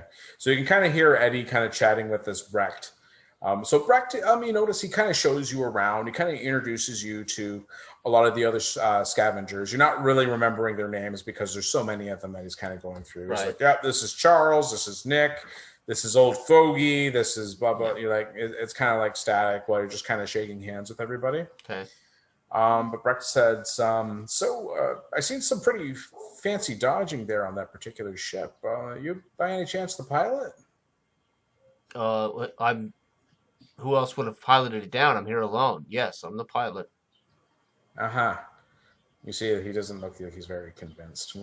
He sees and he looks like he may know what's kind of going on, but you see, he kind of looks around and he's like, listen, I got my own place kind of on the other side. I'm kind of given a lot of leeway because I'm kind of the head honcho here. Something I want to show you. Hopefully it's you know, good, right? Lead the way. Let me ask you a question. As he's leading the way, I'll follow him. Let me ask you if you've implied the people up north are cannibals, then what do you eat? Well, rations we can grab. Usually anything that actually comes from the ships. Now, keep in mind that those guys from the north actually do have sustainable ways to grow food and even raise their own. Not You too don't? long You ago, don't raise your own food here? not here. No, we managed to scrape around enough rations that we can easily feed ourselves probably for the next 10 years. But those up north, they do some farming, but that particular community started very, very harsh when it was here, and I was even there for that, resorting to a form of cannibalism. They didn't really. There's such a thing as a form of There's multiple types of cannibalism. Well, some people would go through just the direct killing of someone just to consume the whole body. I never did that. Oh, okay. Good to hear. Now that you're leading me away from everybody, I'm happy to hear that. Yeah. Well, what ended up happening is when they crashed here, it was very, very hard to get food. Most of the food that was actually on the Tyrant at that point, most of it was pretty much gone. Wow. What we ended up doing is we were able to survive for maybe the first couple of years, but eventually we had to resort to that particular feeding. Ships would kind of crash into the moon every once in a while, maybe drop something, but there is a form of volunteer cannibalism that would happen, where if you were to sacrifice a certain part of yourself, not only would that feed a small part of the colony, it would also give you a form of social status and a degree of power within that particular community. Now, I managed to kind of keep myself away from that as best I could. Wow. In fact, I wasn't really thought out immediately on that particular issue anyways. Like, I've only been out for the past couple of years, really. But anyways. You survived. I have survived. Me and my crew here were mostly maintenance workers that were working on the ship. Mm-hmm. Again, like I said before, we can disassemble a ship probably within a couple of days, take all the decent parts out of it, give it back to them. And with that, they give us our own leeway. We can stay here, we can take what rations we want, and as long as they have enough to feed themselves.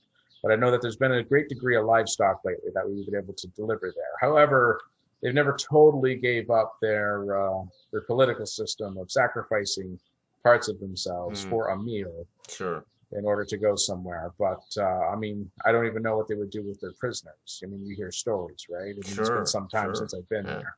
Livestock, huh? You had livestock? Yeah.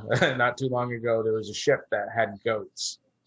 A large number of goats. That must be of great value. It was tremendous value. I was able to get a couple more men over here for it. I was going to say, I would think you could parlay that into some fancy living if you're in charge of that scavenging. All right. Well, what we'll do then here is you see he's walked you back to essentially the airlock. He says, so what we'll do is we're going to suit up, take you across the way here to the other side of the scrapyard. You've probably seen that really nice looking building. I'm going to take you to my own place there. Okay. Correct. Lead the way. So I put my helmet back on, make sure it's sealed up, and just me and Brecht, right?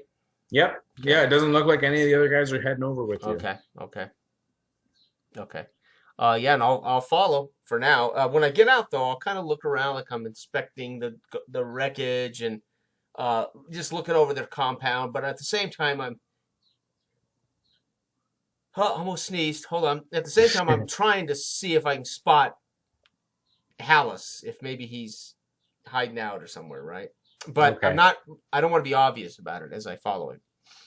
Okay, so Halos, just call it while you're kind of like in your scouting position, kind of looking ahead to see where you might be able to sabotage in case the need were ever to arise.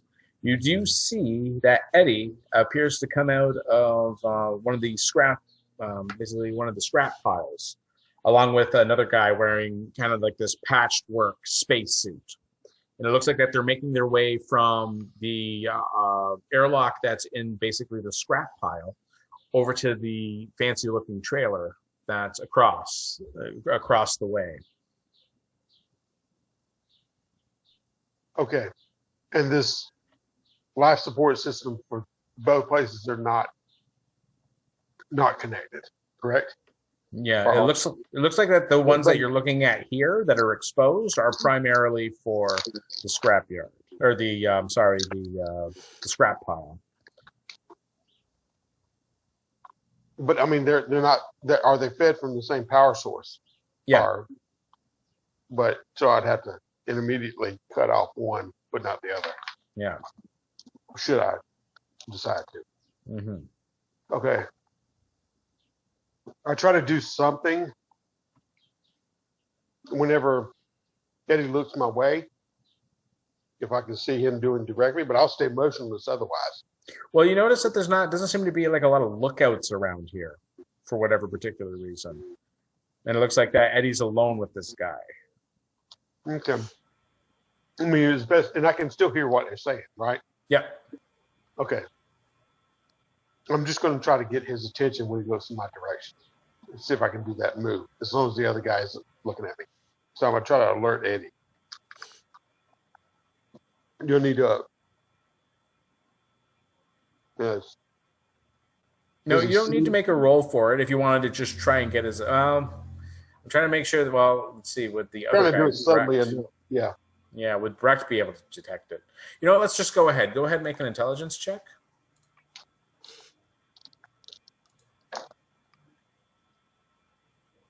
Damn it. 66 now. So you didn't make it? No.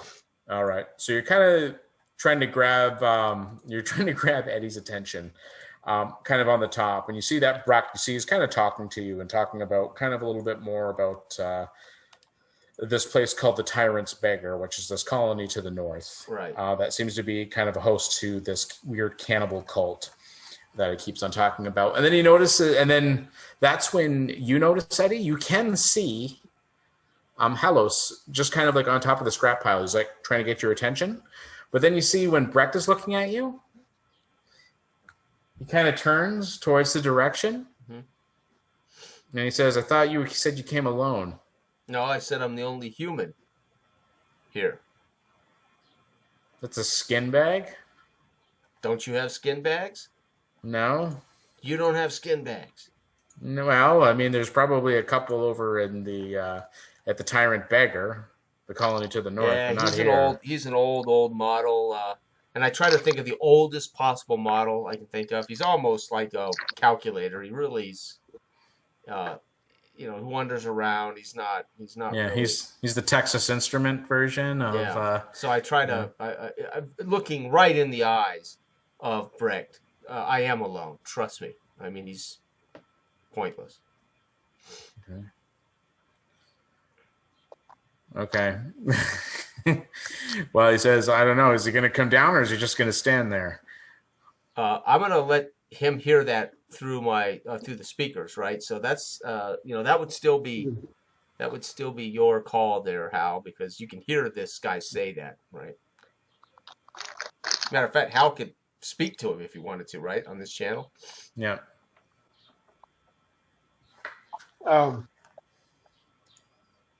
There's a bit of silence. I told you, he's like a calculator. It's like a walking calculator. I say, I shall join you now. And then I stand up and awkwardly start coming down the junk pile. I mean, I lean in and mouth basically to Brex. I touch my helmet to Brex and I mouth to Brex. He doesn't even need the vac suit, but he wears it. It's crazy.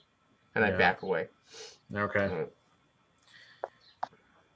Okay. So with that, eventually, when you guys kind of meet up, you go back to the airlock for Breck's trailer. Okay. And the interior door opens, and you see that it is a vastly different location than what you see across the way. Okay. You see it's much cleaner. You see he has, I guess, with the equivalent of basically like a clean. Well, I was going to say, what do they call the cleaning bots there? Jeez. Anyways, but you just see like, this little black disc kind of hovering and kind of cleaning everything. It's almost like you're looking from like, the ship from Alien. Right. To the one from 2001, Space Odyssey, right? Right. So you're looking in here; it's very, very clean. And you see when he takes his helmet off, you see he kind of points right at Hellos and he says, "You stay here. Don't leave this airlock."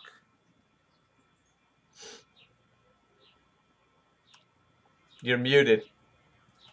I told you. I lean back into Breck and I say, "I'm telling you, he's like a calculator." Yeah. Yeah. Say my voice goes and I'm mouthing it, and then my voice just left the helmet on. He has the radio off. I can't hear. Right. Yeah. Right. No, I'll mouth it, and then my voice falls out of sync. Right. And you know what I mean, and comes right after. I said, "Stay here." I just kind of look around. Yeah, I'm telling you, he's broken. Yeah. All right. Okay, so with that, you see he's actually taking you through. Basically, it's essentially like this house that's kind of in here. You see that it doesn't have like an AI or anything, but everything's kind of like temperature controlled and everything feels like very clean. You also do see that he happens to have a shower in here, unlike what he has with, what you've seen across the way where all those guys are kind of dirty and everything. So he's kind of just looks this way just to kind of play things up. He says, listen, he's like, not everybody knows this. There's only a couple guys across the way that knows about this, but I do have a plan to get out. May have noted. Can we take our helmets off? I mean, I follow his lead, but if he takes his helmet off, I take. Oh no, his helmet's been off. Yeah, like his helmet's off. You see, he probably even kind of took his suit off in here. Okay. So you see, he's just kind of like in the basically like the what is it, coveralls? Yeah, I take my helmet off and I'll set it somewhere, but I'll leave my suit on for now. Right. Yeah. He says, you probably noticed that your hyperdrive's probably not working in your ship. Some sort of weird bullshit that has to do with the planet. I don't know. We haven't been able to figure it out this entire time. Okay. Some sort of hyperspace interference or some kind of crap. What do you know about? We were definitely pulled out of hyperspace. We didn't know what caused it. So it's something you think related to the planet. Yeah. Well, that just seems to be the case. Also, there's just a lot of weirdness that seems to be happening, particularly here. A lot of guys are talking about having nightmares and seeing images of twisted creatures and whatnot. I mean, if you're here long enough, you start to go a little crazy. Yeah. But I have a way out. And not too many people know about it. Fantastic. Now, the only why thing, tell me? We're missing a pilot. I'm your man. What do you know about coffin runs? What do I know about coffin runs? Coffin run, what will happen is if someone doesn't have a hyperdrive, sometimes people will make a last desperate effort to essentially get to basically, what do you call it? Generational ship or something? Yeah, so what you're going to be doing, it's not necessarily a generational ship. So you die on the journey, but your kids live on and right. No, what it is you put yourself into an extended cryo sleep. Okay. Pick a point, shoot towards that, and then hope to hell someone finds you. Gotcha. Okay. So I do know about this, correct? Yeah, this is something that you heard I'm of. ignorant of it as a person, but my character knows this. Okay. It's insane. Right. It is definitely insane. Yeah, well, eating people's pretty insane, so I get it. Yeah. So he says, well, here. I'm thinking, listen, before I eat anybody, I'm coffin shipping it out of here, cowboy. Yeah. Before you touch another person's body, before you eat another person, you're definitely getting the hell out of here. That's right.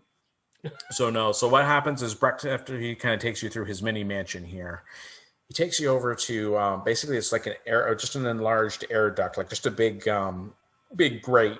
Kind of looks a little out of place.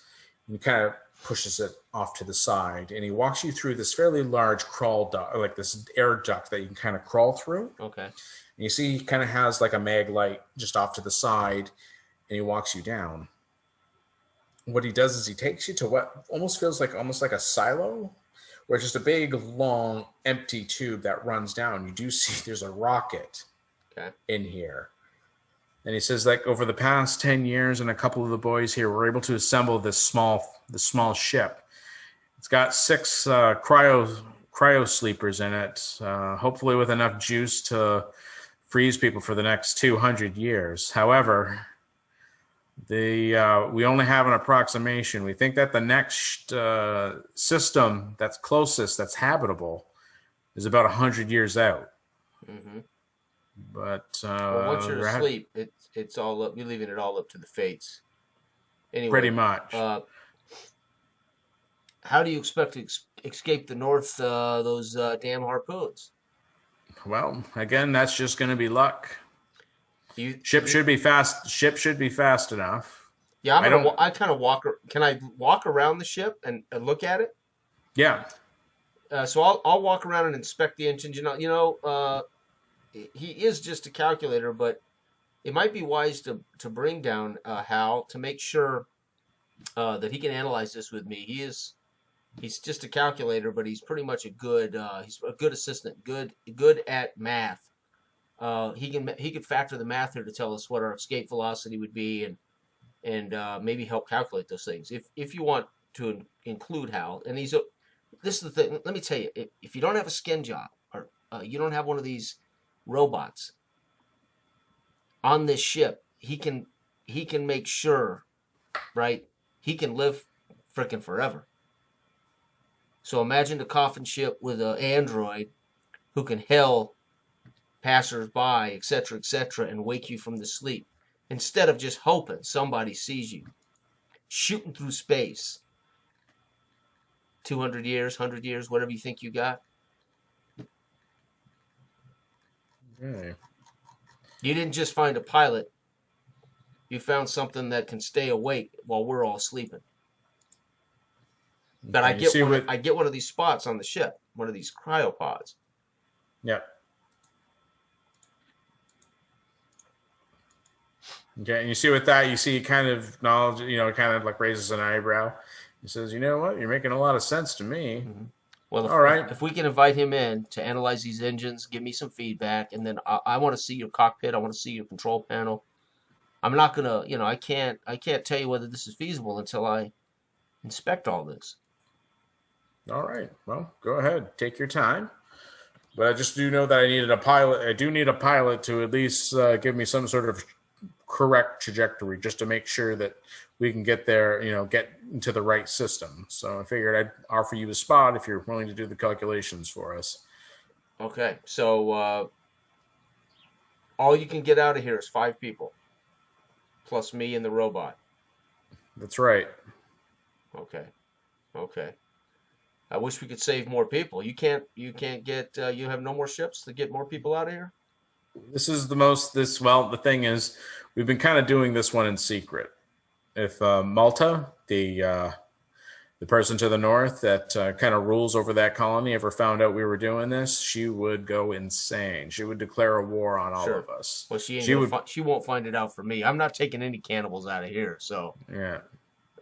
I wasn't talking about them, but it seems like you had quite a few people in that other facility. Yeah. How are you picking people? I'm assuming you're taking one of these cryopods? You're an old man. Myself? Oh, yeah. Oh, no, I want to live. Definitely. Also, we have another couple cryopods, maybe 1 or 2 for some of the guys that you've seen in the other way. And the other one is for my wife. All right. Well, let me inspect this. I don't have my radio. So is there some way you can tell Hal to come down here and check out this ship? And I'll climb into the cockpit. I'll get into the ship and look into the cockpit. So is this hidden? Is this hidden in a silo? How do you get this out of here? It's underground, correct? Yeah, yeah, it'll be underground. Well, essentially what happened is there's a door up top that should open. It'll be clear of junk by the time that we're ready to go. You've probably seen that big piece of equipment out there. Janice is what we call it, that resource eater. Yeah, yeah. We've used them She'll before. Yeah. Yeah, so she'll pretty much eat what junk I did place on top of the silo, and then the silo will open up, and then we'll just kind of rocket ourselves out of here. Hopefully, the thrusters will act fast enough to get us out of here, and so directly that harpoon's probably going to end up missing us. Yeah. Okay. Oh, how? So we need to. How heavy is this? Whatever the date is, you can give me the data if you just invent some. But we need Hal to calculate this mass. You got 6 of these old engines attached here. Mm-hmm.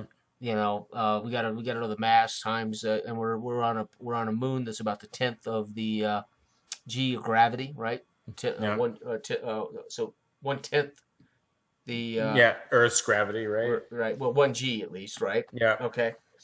I guess, right? Planet Earth's 1 g, right? Yeah. I'm thinking, Should be. It should be. Right.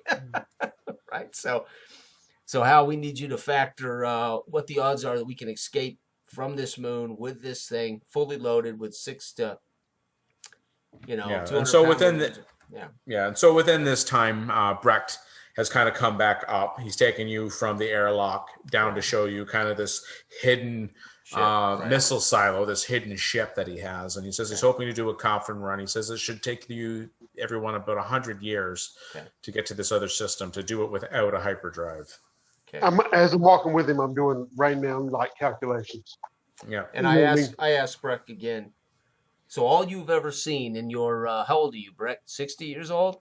About that, yeah, just shy. So in your 60 years, all you've ever seen are ships arrive and crash and die. You've never seen a ship escape this planet. Hyperdrive or not. Yeah, I don't know if maybe some of them may have just made a desperate hope and just did the same thing that I'm trying to do here.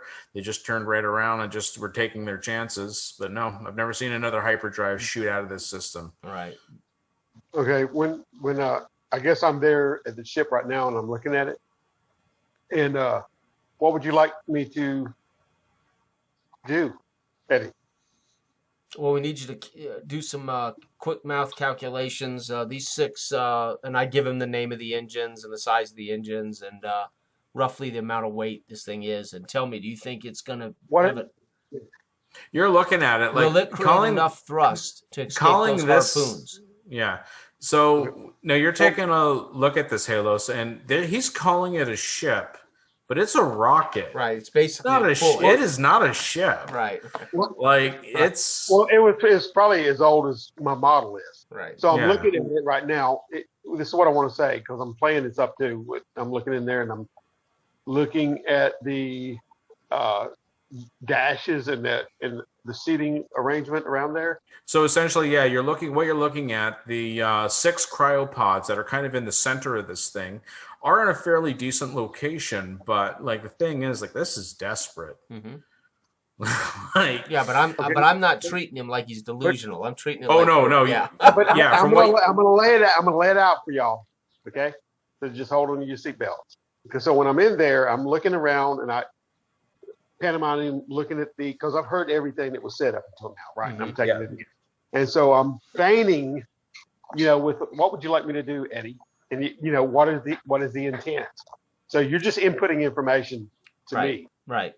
The intent. So, I'm concerned mostly once it's in space, and I put it on target, and we climb in these and we go to sleep for 200 years. What I need to really know from you is, can we escape fast enough that we could outrun any harpoons? I'm not going to be able to steer this thing like it's a rock hopper or the Falstaff. It's going to basically launch straight out like a missile, and then I'll steer it on course. But if it isn't fast enough, can we be harpooned? And I'm the whole time I'm looking in his face, and I'm kind of communicating with a wink here and there as to whether. Yeah, we need someone. Okay, I'm looking at the seating around here. Okay, any ship-going vessel in impulse drive would need someone to do astrogation. And if you are on a death ship, which I suppose that information would come Yeah. across to me, Coffin you would ship, need you would need communications, and for the long duration, possibly a medical doctor. I would suggest finding someone with those attributes, and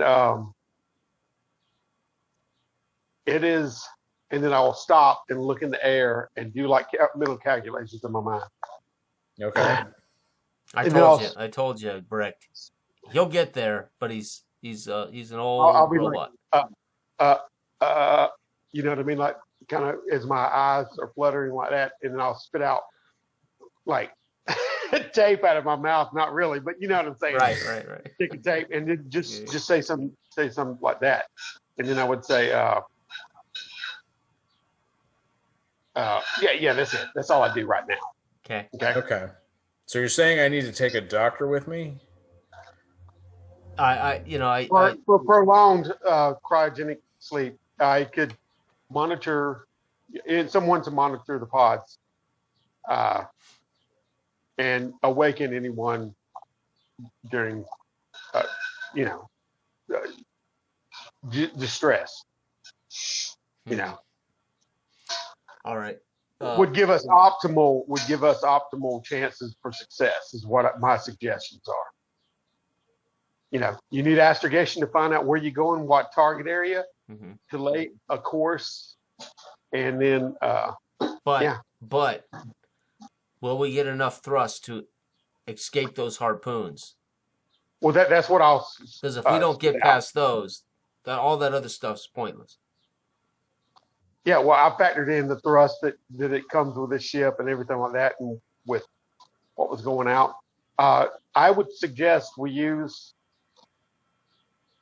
a cover ship. If the main attacks are coming from the Dome City to the north, should we not take our ship? Should we not take the Flagstaff? Yeah, we will have to contact is it the Falstaff or the Flagstaff? It's the Falstaff. It keeps changing, but okay. Yeah, it's the Falstaff. Falstaff. Okay. So Breck, I look Breck very serious. I mean, I'm sober. I'm completely, I mean, I'm not. There's no, I don't need to. All we have to do is take the Falstaff and then ram it into the moon base, and then get out. What we need is a version, because our odds for escaping alone, solo, are not good. But to radically increase the odds of leaving, we need to provide some kind of a blockade. And asteroid Flagstaff, just propel it straight into the moon base. That would be optimal. Except you're forgetting we would kill all of the people on the Falstaff, Hellas. No, I'm not. Yeah. But no, and you're saying I need him. Is that what you're trying to? Yeah. I kind of look at him like that and cock my eyes. And are they not already in eternal rest? And I can move that way. For any of us to escape. Right. Okay. So I look at Brecht and I say, that's going to require us to communicate with the Falstaff, and either I don't know if I can convince my crew on the Falstaff to crash our ship into the north hemisphere of this moon. Well, you're saying right now that all we need is a decoy. I could make a decoy rocket. There you go. That's fine. You don't need to throw a perfectly good ship. There we go. Into the moon. All right. There are thousands of ships here. In fact, I was like, if you guys actually have a ship that's in working order, which we don't usually have too many of them here, can we do a coffin run on your ship? Well, that's my point. If we can get you out of here, and if you're telling me that impulse power will get us out of the trajectory of this planet, eventually you'll get far enough away hyperdrives would work. There's got to be.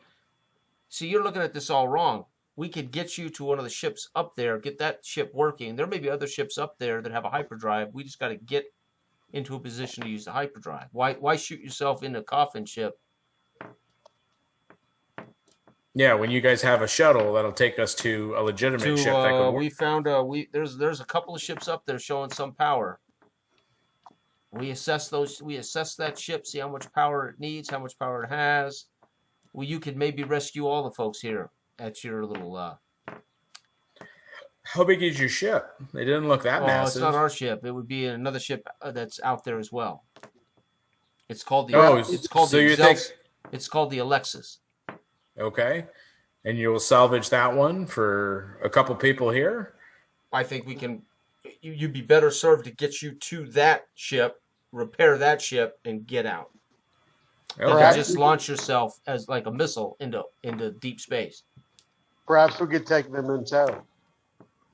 Do you have pilots here? Trained pilots? Well, what pilots we did have, most of them are dead. You have scavengers. Do you have people who can repair pulse engines? People who can repair power cores? Yeah, that's most of us, and there's a couple of people who kind of can do it. They can jury rig mostly. If we get you onto the Alexis, you can begin to repair that ship, make sure the power core. We may have to salvage some of your power cores from here, and then you might be able to take a lot more. Yeah, if we could do that. We just have to find a way to get off the planet. So how did you get down here? You said you had a rock hopper? How many guys can you take? 8, 12? Seats 5. The rock hopper seats 5. Just 5? So if I could take my 4 best men plus myself, well, actually no. 3 best men plus myself. I would pilot you in the rock hopper to the Alexis. Okay. And then once we get you there, we establish the state of that ship. We can then begin to bring your people up 5 at a time, 4 at a time, and be piloting this little Alexis. Doing that while dodging harpoons, you've just increased. It's a risk, but the reality is I can maneuver that little ship better than and they're ultimately going to save 4 lives, and they may never be discovered. They may float for 200 years out there until it all, after you've survived what you've survived. Multiple trips back and forth increase, and I look up like that. Mm-hmm. The odds exponentially. Mm-hmm. Mm-hmm. But if it's a surprise exit via the rocket is preferable in my estimation. Mm-hmm. Okay. Well, so how about this, Brecht? You were planning on escaping with 5 people? Yeah, that was the plan. Well, 6 altogether. Have you selected those people? Are they aware of this? Yep, they are. Yep. 3 engineers. Yep, 3 engineers. Well, not engineers, but 3 people. Across the scavenge yard. This have helped me put this together. This is what I suggest we do. You'll need. I have to pilot the rock hopper. You, your wife. That leaves 2 other spots. 2 of your best engineers, and I'll pilot you to the Alexis. All right. And then the worst case scenario, you'll just fly that ship out of here and leave these folks to their fate as you were going to anyway. All right. We only have to escape here once. I'll have to come back to pick up the cat. Well, actually, I suppose, and I ask Hallis, can you calculate, Hallis, whether the rock hopper with 6 aboard, it seats 5, but with you aboard, standing, will the rock hopper? Can we get off this moon and to the Alexis with you? It seats 5 comfortably. I care not for comfort. The odds are, and then I'll say again. How will your 180 pounds impact my piloting of that if you also join us? Negligible. With momentum, the weight isn't going to, matter in space. All right. So I tell capacity. Brecht, so what I recommend to you is you get those 4 people, and you organize the time we can leave and get out of here. Yeah. All right. Getting my wife might be a little bit difficult. Right now, she's actually trapped up north. Tell me she wasn't selling body parts for... No, nothing like that. Okay. But this weird obsession with whatever these nightmares are has kind of somewhat overtaken her. But there is a substantial cult presence up north that seems to worship whatever this alien being is that seems to be emanating this hyperdrive. This is all new information. Yeah. Alien being, what? Yeah, so there's no way to explain it except that just through nightmares, but usually they'll start once you have your first rest here or anywhere near this particular planet. We're not quite sure exactly what it is, but you'll start to have nightmares involving twisted bodies of semi-human masses. Very, very, you see basically he looks like he's in like some distress over it. Right. These alien beings originate from the planet. They could have. I'm not sure. I just know that you've never actually seen these alien beings. No. They only come in your dreams. It seems to be only in these nightmares that you seem to have every once in a while. If you take the right amount of drugs, you seem to be able to kind of cancel all that out. Okay. But whatever the signal is that seems to be canceling the hyperdrive, it could be the same thing that's transmitting these thoughts into our head. But some of these people are substantially more affected by this than others in different degrees. Most of the men that I work with, we seem to be okay or just be able to get by with some alcohol. But you'll find that there's others that seem to have kind of turned a little bit. And unfortunately, that's my wife. She's a little bit broken in the head. She seems to be obsessed with crafting sculptures of whatever this inhuman thing is. Are you certain she wants to go with you? Nah, well, willingly, maybe not. But I know it's what's best for her. That may be more than... So let me get this straight, Breck. You're thinking about breaking your wife out of this place? Yeah. I'm spitting out right now. I'm spitting out numbers radically a lot lower. Like yeah, right. Yeah. As you calculate the odds downward. Yeah. The probability of escape is now 2.2. Right. Yeah. Yeah. I'm doing that just impassionately. And perhaps slingshot several derelict vessels toward the source of the signal. There we to go. Cancel it out. Brett, if we can communicate with our ship, we could coordinate all kinds of options that might change much of this.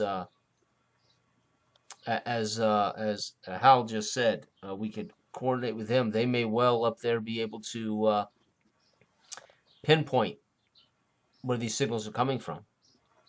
We have, we have our for precision work. We do have a laser. Maybe once the signal's canceled, your wife will be released from this bondage.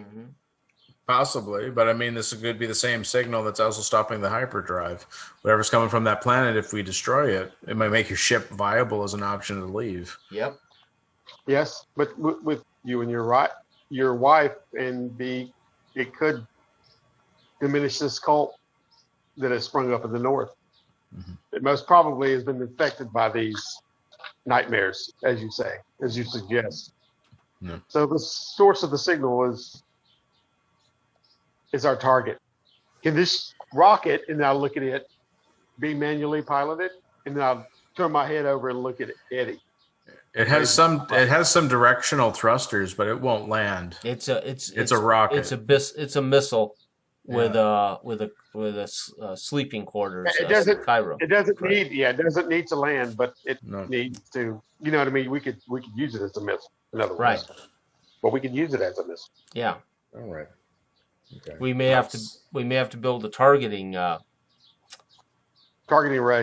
and then or it could be a homing beacon, and the signal could bring it in. Right. If we can have, that way. All right. Okay, guys. At this point, what I'm going to do is I'm going to go for a quick 10-minute break just to get a drink in the bathroom and stuff like that, because I think we've been, almost 2.5 hours or something like that? Yeah. Okay. So we'll take 10 minutes, and I'll meet you back here. Okay. Sounds groovous. Perfect. All right.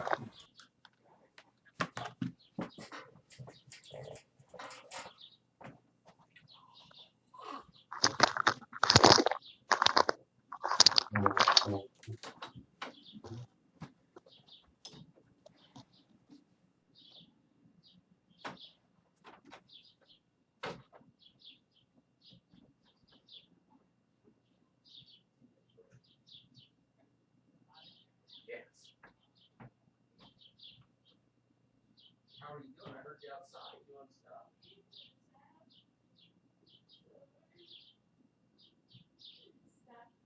I heard him barking. I heard him messing with you.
Hello, guys. Hello. Hey, man. All right. All right. Let's see how far we can get in it, because I know for a fact we're not going to finish this module. That's all right. Yeah. So what we'll do is I'll at least give us maybe 20 minutes for what is it, like post-session discussion? Sure. And we'll probably go on. And with we some may stuff. want to, you never know, we may want to make this a two-parter if we have to, right? Maybe. That seems to be a bad habit I have. I seem to want to role play more, so I'll try to talk in character or try to encourage a little bit more role playing, but then it makes the session like, yeah, this should only take you 4 hours, and it ends up 16 hours later. I'm like, yeah, it doesn't matter. That's what happened. That's what happened with us in Cyberpunk. It was supposed to be a one shot. I ended up doing it in 3 sessions. I was like, that was always the more people at the table always slows the game down too, which was always my thing. I'd have like locally, we might have 6 guys at the table. It's like all of a sudden, whatever they suggest the time limit is, you better add time when you got a lot of people too. And it all really depends on what the players want to do too. True. They may want to slow it down too, right? Yeah. So yeah, I'm in no hurry. All right, so then we come back into basically the pimped out trailer and the hidden missile silo located beneath said trailer from Brecht, this leader of the scrapyard, this guy who has all these people who these scavengers that he has actually kind of pieced together, where he says only a couple of them know about the secret coffin ship, but you guys have convincingly told him, hey, we have a ship. Yeah. If we can find out what to do to maybe get the hyperdrive back on, we can get everybody out of here. Mm-hmm. And he's actually really privy to that plan. He's like, even though he has actually invested quite a bit of time into this ship, he may take your offer up on that. Okay. But we got to save his wife. Yeah. But his wife is there, and she may be difficult to get out of there. All right. She is a liability. Go ahead. She is a liability. She is, but she's my wife. As I suggest, we should take out the signals. And that may release her and the people. That's a pretty tall order. I mean, from what we know, primarily there should be a signal coming from the planet, which is, from what I hear, is what the big one is. But maybe once we deal with that or find out what's going on with that, maybe we can start from there. If you'll allow Hal to contact our crew on the Falstaff, he can direct them and pinpoint them to search for that signal and try to destroy it. Okay. With our mining laser, if you'll allow Hal to communicate with our crew. Yeah, go ahead. Okay. Meanwhile, if you have a plan to rescue your wife, you might want to think about getting started on that. Well, I have an idea, but it means that we'll have to get. Once we zap that signal, all hell could break loose too. We don't know. It's true. Well, the thing is, though, once we actually make our escape with her, there's very little chance that we can come back to the planet. So, as much as I would like for her to be on the first ship out of here, I understand that may be a problem. You know what we should do first? Maybe we'll take a couple of our engineers up, check out this Alexis, and see what we're dealing with. See if we can get that ship back up and running. It's entirely up to you. Again, as Hal calculated, our odds of escaping these harpoons multiple times is going to get difficult. Well, that I'm just wondering if they're going to know that we're a part of, basically that we have an alliance now and that we have a way to get off this rock. So can you trust? So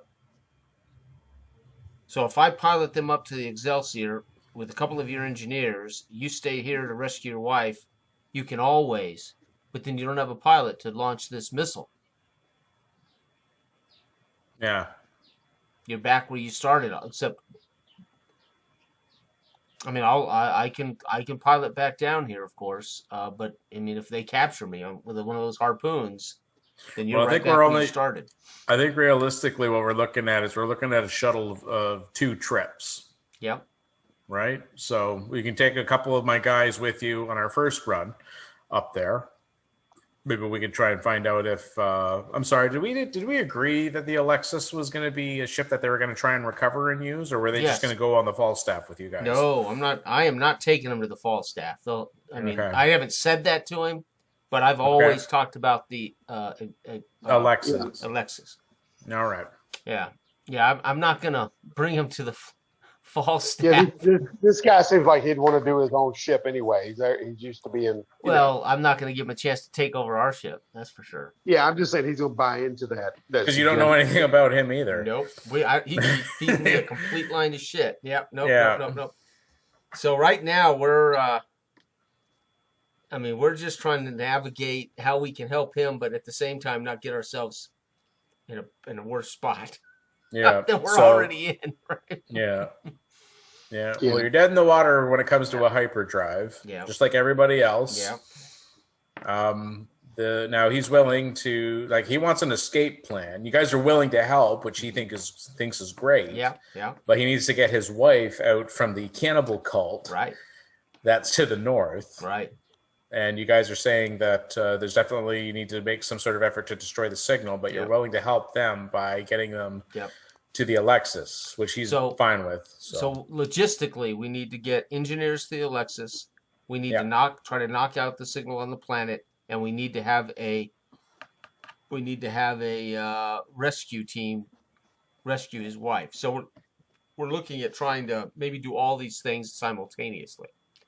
Right. You go rescue your wife. I'll take the engineers to the Alexis, and Hal can organize with the Falstaff to. Right, that's kind of what we're looking at. Okay. But it'd be great if all these things are happening simultaneously, so we don't. Yeah. Right. Now, according to this, we have impulse power as well, right? Yes. Yeah. So, okay. Now, the odds are acceptable, I say. All right. According to that, when Eddie's, giving off his thing. I tune into the channel and step over to the side. Or am I out of earshot? Sure. Yeah. Well, I'll try to keep. If you kind of just wanted to say I need to check something here. Yeah. I mean, while Eddie's running his mouth. Yeah, I'm trying to keep Brett occupied with all the planning and strategy, and Okay, Yeah. and I'm over there contacting, and I turn it on the channel. And I say, Eric, come in there. Yep. What do you want? Dan, are you there? See if he's there too. Yeah. It seems that we have that Eddie has negotiated with the leader here for us to take the rock hopper back to the Flagstaff or Falstaff, and he wants to take them to the Alexis to let them commandeer that ship and try to get out of the vicinity. There and after, we should do the same cryogenically for a period until we get out of the influence of the planet and into a safe place where we can reenact our hyperdrive and continue on our journey. That's what I say. Okay. Do we know how far we've got to ship out in order to go back into hyperspace? My best estimation is, and then I'll go into my little, Rainman mumbling. So you can tell us you don't have a clue. That's fine. You don't need to use it. I'm just looking at outside of the vicinity of the anomaly, since we can travel with, impulse power. So I'm kind of talking to myself or whatever, and then I give him random distance outside of the gravitational pull or influence of the planet, basically, and out of the solar system. Okay. So that's what I tell him, whatever distance. So you think once we get out of the solar system, that should get us out of this whatever this hyperdrive drain is. But I mean, what about all these other ships? You don't think they would have thought of that? The other ships are derelict. He wishes to save his people, and Eddie has agreed to take him to the Elsa and drop off Alexa and drop off his crew to let them perform that action. To try and do a coffin run with that particular ship instead of whatever. Okay. Yes, coffin run is a good name. Okay. So what are we getting out of it? There seems to be a lot of work for nothing. We're getting to leave the system. We can leave here unharmed. We will re-establish connection with Dan. Dan, are you there? Can you hear us, Dan? And then, we will be returning to the ship with some extra bodies to take up to the derelict ship, the Alexa, and then returning to the Falstaff. So I'm looking for Dan to, You don't get a reply from Dan. Okay. Dan, and then I kind of be quiet and turn my head and look at Eddie and kind of have this quizzical look on my face and repeat Dan. All right, we can go back to Eddie right now. What is it, Hal? But I didn't call you. I'm trying to call. I know. I'm asking because you looked at me. I'm asking you what is it? I cannot hail down on the comms. So I look at Brecht and I say, well, so we need two of your engineers who could best work on these potential engines or power supply of this ship, this Alexis. Okay. Wouldn't you need 4? I mean, because you said that you could squeeze in an extra, which would be your android here, and then you're the pilot, right? That's 2. You're not going, right? You're going to rescue your wife. So we need 2 I'm going to try and see what we can do with that. Right. And we have the doc on board on our rock hopper. Doc? Yes. I thought you said you came alone. I got out of the ship alone, not with another human and the robot. Okay. Again, you didn't ask me. If you didn't ask me. He's kind of looking at you a little. He's like, okay. It was just me out there in the coming to find you. Well, yeah, there's definitely a man on the ship. Should be. Should be. Of course, Hal says he didn't respond to our hell, so he may be out walking around. Well, it's just a radio, isn't it? What do you mean? I mean, you're just talking to him through a radio, aren't you? Right. So if he's walking around, you should be able to still communicate with him, right? Oh, right. Great point. That's right, Hal. You're not picking up anything from him? That is the negative. And then I'll go back to try to twist the different channels or whatever, and still repeat his name. Okay. And walk around holding my radio. So that may not be a good thing. Your men wouldn't have gone back to my ship? No, my men would have stayed here. But what about the people from Bastard Tyrant? Oh, you mean the Tyrant's beggar? Beggar, yeah. Well, I mean they always have guys, listening to open channels and stuff like that. So unless they picked up anything. All right. Well, let's go ahead and grab. Let's assume Dan will be available. If he's not, then we'll have to come. We'll have to find him when we come back. It's best to get people on that ship so they can start working. No. All right. So what we'll do is we'll just go ahead and we'll just let the guys know that. I'll just take my two best. I'll just take them off to the side and let them know what's going on. Yeah. And then Hal, you're going with me, correct? Dan, yes, that is correct. Okay. And then So I'll suit up and get ready. Wait for you to organize when they'll come, and we can all disappear into the night back toward the ship. I'm suiting up and basically following the same gestures in parallel with Eddie. Okay. As he's suiting up. And I don't know how long it won't take me very long to get them to the Alexis. But you might want to organize getting your wife's free. Okay, don't worry. I'll try and get a plan going on with that. I mean, because we're somewhat allowed to freely kind of walk within that particular colony up north. Perfect. I mean, because they kind of know us. So because if I come back here and I land, you're going to want to get on quick and get out of here. All right. If I can get those harpoons a second and third time. Yeah. Okay. Yeah, second and third time would increase the factor of a negative probability. Okay. Blah, blah, blah, blah, blah. So on and so forth. Yeah.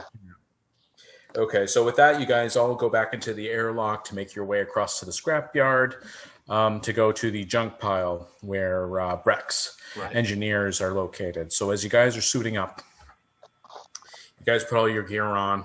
The airlock opens, and you're met with a semicircle of people wearing, again, a bunch of different space suits. Different colors than what you see with the engineers. You see that there is a couple of them across the way in the scrapyard. You see there's a number of men hanging out at that airlock with rifles. Okay. And then you see the semicircle of like 12 guys standing out in front of your doorway. Okay. All of them have rigging guns. Okay. And then with that, you see one that's up front. You see, it's a very, very large suit, but this person is wearing a harness where you see that there's half the body of an android kind of sitting on their chest. Okay. And then you see she kind of points out at Brecht. Okay. And then you see one of these harpoon guns, or these rigging guns, shoots a harpoon right directly through Brecht. Oh, okay.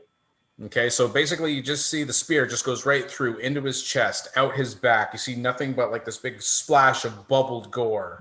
Starts to come out in front, out of the back. You hear him screaming over the radio. Okay. You see he's kind of slowly falling back. He kind of grabs it. And you see he's kind of getting tangled up. Okay. Inside this wired,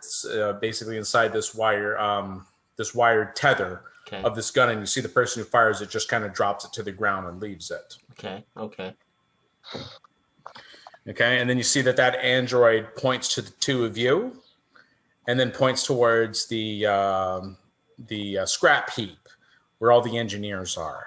Okay. Points to us and then points to them. Yeah. So she's asking. It looks like that this android's asking you to move over, basically just to go over to the scrap pile where the airlock is for the engineers. Okay. Yeah. At this point, I'm not going to challenge any weaponry, so I'm following her directions. Okay, so at this point, you guys are going to also be considered disarmed, because as you guys are kind of walking by, you know, they come over, they have like knives that cut your harness off, so you don't have your rigging gun, and you don't have your vibro machete at this point.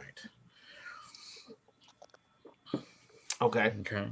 So as they walk you towards the scrap heap, they go through, you know, going through the process of going through the airlock, opening and closing it. You see that all the engineers, they're pretty much down to basically their skivvies. They have nothing on. Like, they don't have the coveralls that they had on before, or any of the gear that they had before. So they're all standing at the one side, and then you see that there's all these people. You see they have their helmets off of their spacesuits. Like I said before, pretty much the same quality as you've seen with these guys, where it's just all piecemeal from old suits.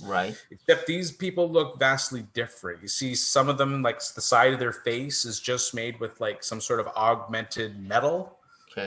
Or you see some of them have cybernetic eyes. You see some of them have built-in ventilators. Some of them are missing ears.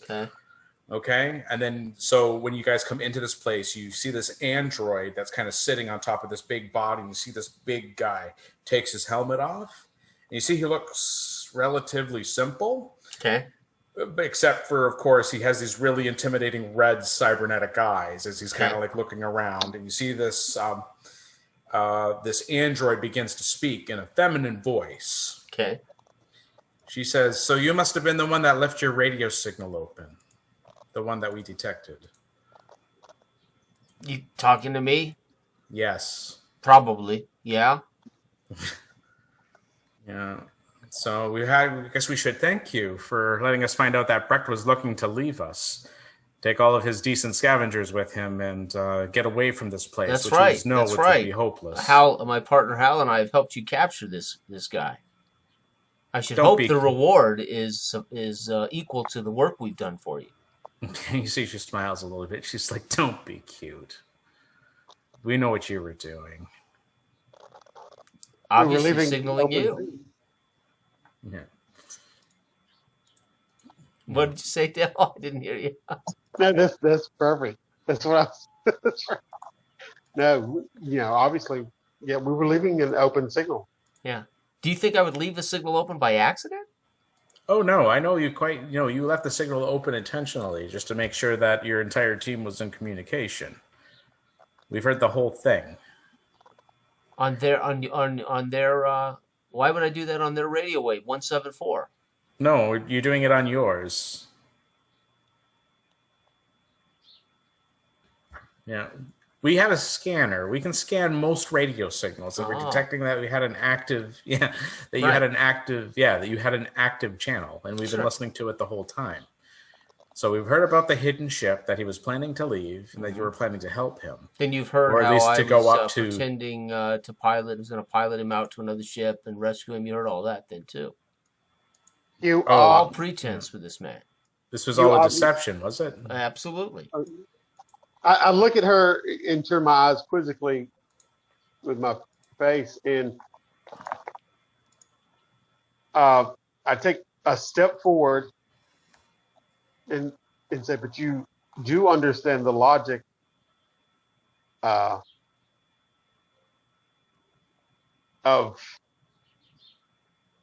my contact to my team. We were planning on abandoning the traitors." And then I gesture toward him laying on the ground. At the derelict ship, the Alexa. You heard that, did you not? And I'll look at her quizzically. We kept him from firing off his rocket Hmm. and convinced him to go to the derelict ship We delayed him. Lexus. And We made it easy for you to get here. we made plans to leave your region via impulse. You did hear that. And Tell so you what. Yeah, your life for your ship. the Alexa, No. it is a viable Falstaff. ship. It is a viable ship as well as the rocket. We give you the rocket. We take away any threat of. No, we want the Falstaff. Get it into a low synchronous orbit with the moon here so that we can shoot it down and bring it in, or have it land, which would be much preferred and would look really good on you if you did that. Well, first of See about all, helping. there's no way to land it because you shot a damn harpoon into it, making it impossible for it to land. So I want you to know that. Then I step forward into her face. I'm assuming she's probably eye level. I'm 6'2". Maybe I still look down at her a little bit, despite she's hanging. Well, yeah, on she's shoulders. kind of sitting, in this Right. rig on this Right. guy's chest, right? So I'm like somewhere between him and her, right, looking kind of down at her. And I step forward and I say, and there is no way I will condemn my my crew members to this fate or to so you may as well kill me. Okay. Well, what if we were to kill him first? You see, she points over, and you see that this one guy has like your vibro machete, and you see he kind of holds by the head. You see Dan kind of comes up, and you see he's got like tears streaming down his eye. He doesn't know what's going on. He's like, they just came in. They were fast. I don't know what was going on. You would kill a valuable resurce. He's not valuable. He is a medical doctor. He can perform surgeries and, cybernetic surgeries. Yeah, and she's Why like, "Are would you telling?" kill a resource like that? I don't understand. He's a medical doctor. You know what that is, right? You must if you have these cybernetic attachments. Yeah, we do. You seem to be a wise ruler. Why would you? No, this isn't the ruler, right? No, no. She smirks up at that. So she's an actual, like, when you see her, you see that she has those components of the white bulbs of an android, right, in the entrails of an android, kind of hanging out in certain All sections that's of left her. is her head, She's not human. Yeah, essentially she's a head. She's a head. Yeah, and but kind of the upper part she's of the torso. She's the head person that we're talking dealing with here. Yeah, she's definitely the head of this group. Yeah, but I'm taking her as the head of the Northern Colony. All right. Yeah. So that's how I'm speaking to her. So I'm stroking her ego. And like, to me, being an android, she is. Yeah, you're actually surprised at the amount of power she's kind of wielding for an android. Normally, they would never be able to direct this many people. I know that, but in the same respect, I'm, giving credit to her that she's ascended to that, which rightly she should be. You know what I mean? That's why I'm kind of confounded. That's the impression I'm giving her. I'm confounded to why she's achieved this, and she's logical, like me, and I'm wondering why she would throw away resources. You know what I mean? Offhandedly. To prove a point. So I look back at Dan, crying and pleading, and I say, Dan, I'm sorry, but I cannot condemn our captain and the rest of our crewmates for us. Okay, you see with that, he kind of gives you like... he kind of gives you kind of look like, really? Yeah. Yeah. It's like, okay, I get it. And he's like, why are we even here? Shouldn't we? We're supposed to go home. You can't We're supposed to be with home. these people. We die now or we die later. And if you've heard the stories I've heard from the dead man, they're going to eat you. And I'll look at Eddie. The dead man was delirious. The man that lays yonder was delirious, obviously. And then I look back at the leader, and as she dangles there. Can you not understand reason? We did delay open channels for your, in hopes that you would discover the mutiny, the mutinous actions of your These of your people. clearly lesser people. And we know you heard on your channel our plan of escape and abandonment of this creature to his fruitless plan aboard the Alexa. Okay. So with this particular situation, Jason, I'm going to say that Eddie is actually going to gain a stress. Okay. Because things are kind of escalating a little bit, and the plan's kind of fallen a little bit to pieces, but a little bit. Yeah. Off the rails, baby. Okay, stress 3. Yeah. So you should be 3 now. So, yeah. Okay.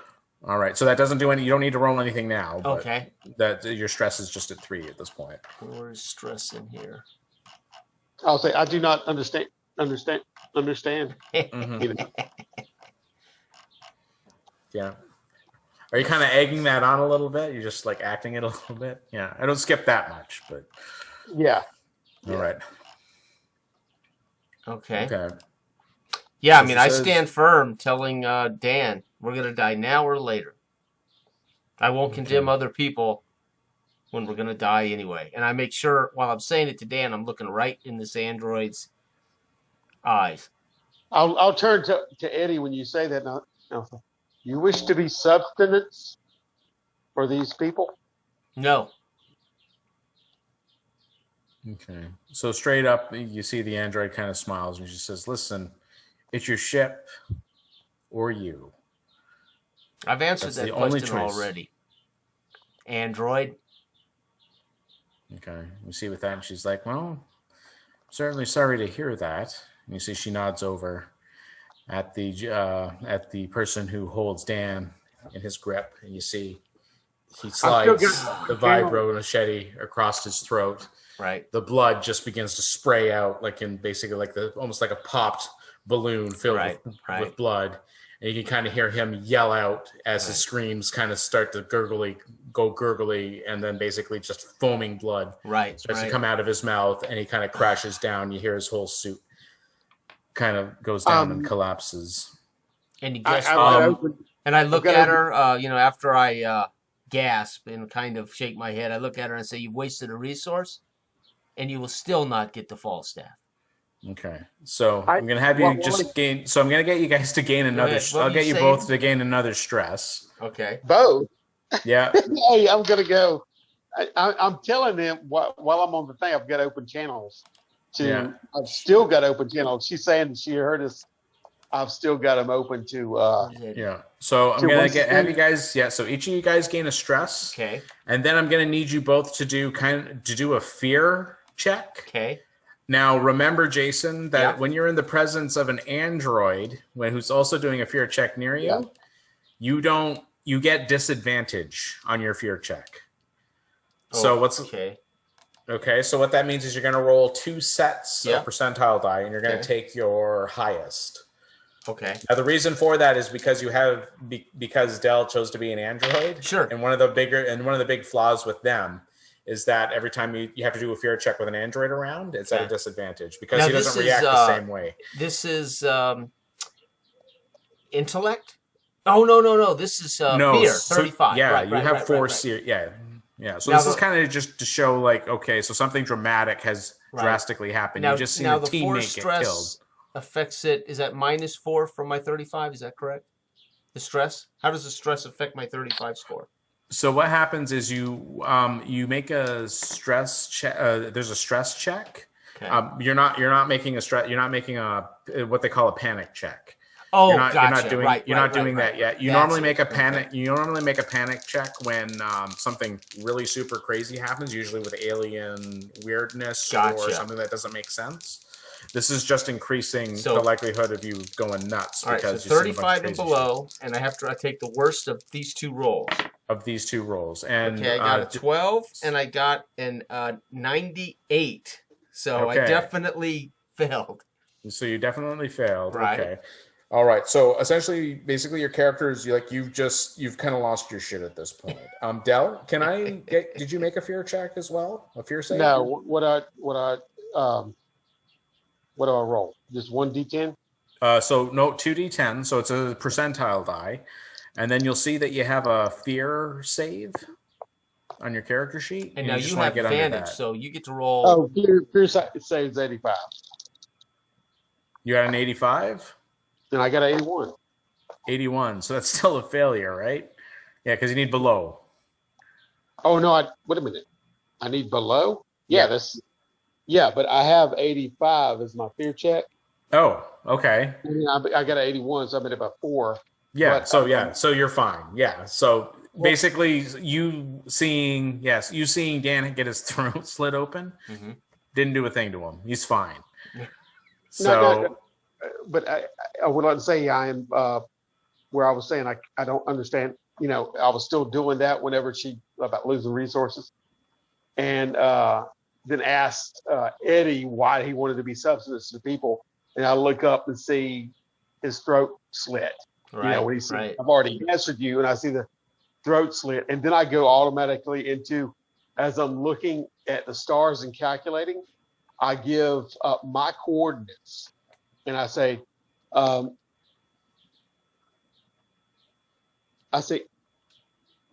Eric, Elsa, fire laser on my coordinates, and then I start bleeping them out, and I start running directly toward the center mass of that body of that group right there. yeah. Oh, on your coordinates? Yeah. Okay. Well, no, I project where I'm going to be, right? Okay.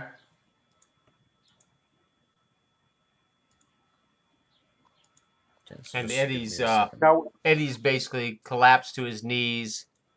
Yeah, no, you're kind of freaking out right now. You're like, oh God, yeah. Well, I'll call the coordinates of where they're standing at, based in relative position. Okay. I fully anticipate she's going to kill me. Shit, of course. No, I got a critical hit. Okay. So when you roll, so I rolled. So basically, I'm just taking the firearm. So I'm going to say this is pretty much primarily assisted by Mother, because a lot of these people, like, they don't have, like, because Elsa and Eric don't have piloting or gunnery or anything like that. But Mother can kind of do that to a certain extent. So doing the roll for that, she got an 11. Ooh.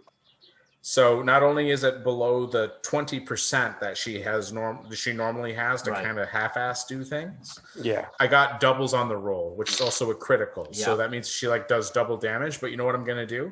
I'm just going to say that, it couldn't have gone any better. So what ends up happening is the laser ends up shearing through all the generators outside. You see everything goes black. Right. Okay. And you see everyone's kind of turning on their lamps. Everyone's like, what the hell is going on? Right. Turn on your lamps. You see, some of the electronic eyes that some of these guys have are still kind of glowing in the dark. But with that, you can kind of put on your suit helmet, and your suit has lights on it. Sure. Like, you can turn it on without a problem. But this is a further enough distraction of what do you want to do? Well, my God. Now I gave the coordinates of the projector where they were standing, basically. You know what I mean? Away from me. Just to factor that in. I know the laser may traverse over it. I mean, obviously stuff's blowing up, right? With this lasers hitting and blowing stuff up, lights go out. Yeah, you just, all you know is that the generators go out. You can kind of feel maybe a vibration. Sure. Maybe something else. Maybe something happened outside, but you don't. You don't hear an explosion. Oh, gotcha. Maybe you hear like a thumble, like you do hear, almost feels like a tremor. Right. Okay. But the lights go out, right? Okay. Yeah. Well, the best I can do would be to look to the nearest enemy with a weapon and try to wrestle it away from them. Well, that's what if if I'm running straight toward them, I will run straight toward.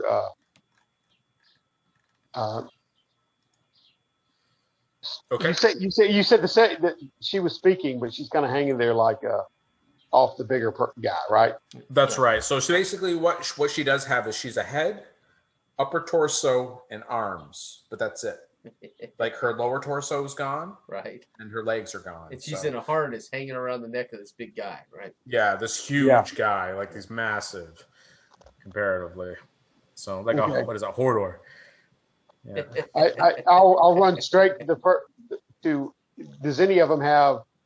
I mean, the weapons that they took off of us, but does any of them have pulse rifles still? Yeah. I was gonna say you can easily get access to. Yeah, probably one of these guys does. Yeah. Yeah, I'll run immediately to one and wrest it from his hands, his or her hands. And I know we probably don't have to do this, but make a strength check. Yeah. 15. So I got it. 47.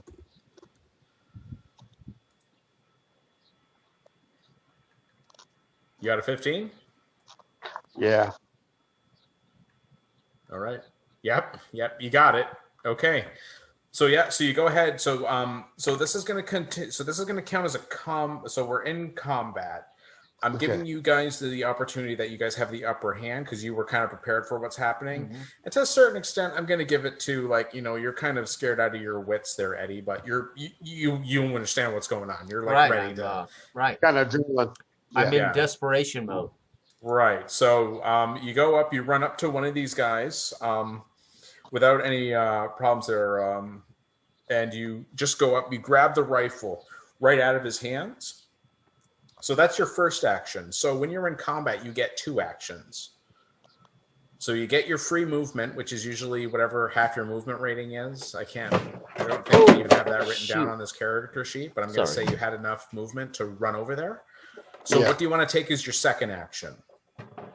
Firing the weapon, if I can, toward her immediately. Just on her? Yeah, the center mass. Yep. Okay. Okay. All right. You can go ahead. So there's not a lot of good lighting in here, so I'm going to say you're at a distinct disadvantage, but go ahead and make a combat roll. Okay. No infrared eyesight? I was going to say the big guy kind of does, but it's not going to be. Don't worry about that. He's not a good. 14. I got a 56, so she failed. Okay. All right. Go ahead and roll 5d. Go ahead and roll 5d10. Okay.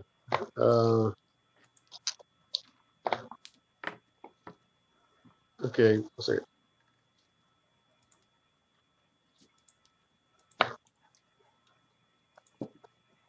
$33. 33. Okay. 33. Yep. All right. So without an issue. So you actually take the thing. Now, do you have anything? You don't have anything in firearms, right? You don't have military training or anything like that, right? No, I do not. Okay, so what you do is you go ahead, you rip the gun out of the guy, and it's like a pulse rifle, right from Aliens. It's got the counter, the under fire grenade launcher, everything. You rip it, you aim it right at her where you last remembered, and then you just hear that familiar sound of the as you just unload the whole clip. The shell casings go all over the place, and you let out 50 rounds with a single pull, and you just see you can see her almost like in the flash of basically the muzzle flash. As you see, she just basically splinters apart in white gore, and this big fat guy that's behind him just kind of explodes basically with all these white phosphorus rounds are firing right at him. And then you're kind of still holding the trigger as you hear that. But just the way I love it, baby. Yeah, you emptied the entire clip in there. Well, actually, that was 2 birds, right? Yeah. I take him out. Okay, sweet. Nice. Sweet. Good. I will not scream while I'm doing that. It's weird. You just see the flashes on me too as I'm just looking ahead. Don't worry, you're going full weird, Odell. Yeah. Not your character, you're going full weird. No. It's totally emotional. It's just yeah, stone cold killer. All right. So Eddie. Yes. It's your turn. What do you want to do? You're in the dark. Well, you have your helmet on. Lights are on. Yeah. This is all Now, did I get a chance to wrestle the gun away from somebody? Was that Not yet. Did you want to? I mean, he's just eviscerated. Uh, as I'm yeah, I mean the closest enemy, I'm going to be trying to at least wrestle with him, right? Maybe get the gun away from him, a gun away Okay. from him. Okay. You know what? Let's kind of make a luck check. So pretty much the best firearm in the game is a pulse rifle. The basically bog standard thing is, I guess, the rigging gun. All right, So he can get his vibro blade. or you can get a vibro blade. So what we'll do is I'll let you select if you roll the percentage and you have 50 or less. Okay, here we I'll go. kind of give you like a luck roll. 80. No. Okay, so you know what? Yeah, you know what? No, I was gonna say what would be a moon rock, man. Well, no, because I see these guys fully armed because they're a crazy cannibal cult, so they'll bring whatever hardware they can. But I guess the lightest firearm I would say is you can actually just go up to the closest guy. Yeah. You go for a side holster and you pull out this Magnum revolver. Okay. That the guy has. Okay. What did you want to do with it? Just we're outnumbered, right? Still, there's 12 guys around here. He just eviscerated, or this is simultaneously. So I'm assuming as I'm doing this, she's getting eviscerated, right? Or he's getting but we're still outnumbered big time here, right? Yeah, there's about I think there's like 8 guys. Like there's a couple guys in here. Not everybody from outside came in. Okay. You know what? How about I'll say half? There were 6 people in total. Okay. But now you're down to 5 because the 2 people kind of counted as one. Okay. Yeah. So I pull this Magnum away, and I'll kind of backpedal away while I try to shoot the guy I just took this from. Okay, so what I'll get you to do is we'll make an opposed strength check to see if you can, like, he doesn't react to getting his pistol back. Gotcha. My strength is 24. No disadvantage, right? Just a straight 24 roll? Just a straight. Yeah, you need a 24 or less, and if you get doubles, that's even better. 91. Oh, that's poor. That's very poor. Very, very poor. Well, hopefully I won't get a critical on this one. I'm still freaking out, so I'm just like in a panic trying to do what I'm doing, right? Okay, so he also failed. So we're fighting over the gun right now. Yeah, so basically, so he's like, whoop. So you see he's kind of grabbed the muzzle, and you guys are kind of like fighting. Like he's got like his rigger gun in the other, but he's he's distracted. Right. He's like, no. Give me the gun, you bastard. Yeah. Okay. So what I'm going to do is, we're going to make this a proper combat round. So you do have poor lighting, but I'll say that the lights are kind of flickering, so you do kind of see. And again, you guys have suit lights. Not a big deal. So what we're going to do is we're going to make a speed check. Okay. So what you do is you go ahead, roll percentile, and what you want to do is you want to succeed. So roll equal to or under. If you're 37. I did it, but only by 3. Okay. No, I did not. I got a 42 and my speed is 33. Okay, so what happens is those who succeeded act before the enemy. Those who fail act after the enemy. Gotcha. Okay, and what we do is in every round we make a speed check. Awesome. So your initiative can change. Okay. So at the very first, so I go Eddie, first, huh? Yeah. Okay. So you get 2 actions. Still wrestling over this thing, right? Okay, so I'm going to try to wrestle this gun away from him still. Okay, so we'll do another strength check. 8. 0, 8. And 85. So you managed to get it. So you rip the pistol right from him. Yeah. Okay. And again, where are we exposed? Are we inside an airlock? So I would say you're at the airlock. You're not inside the airlock. But I mean, we're in a oxygen area. Yes. Or is this okay?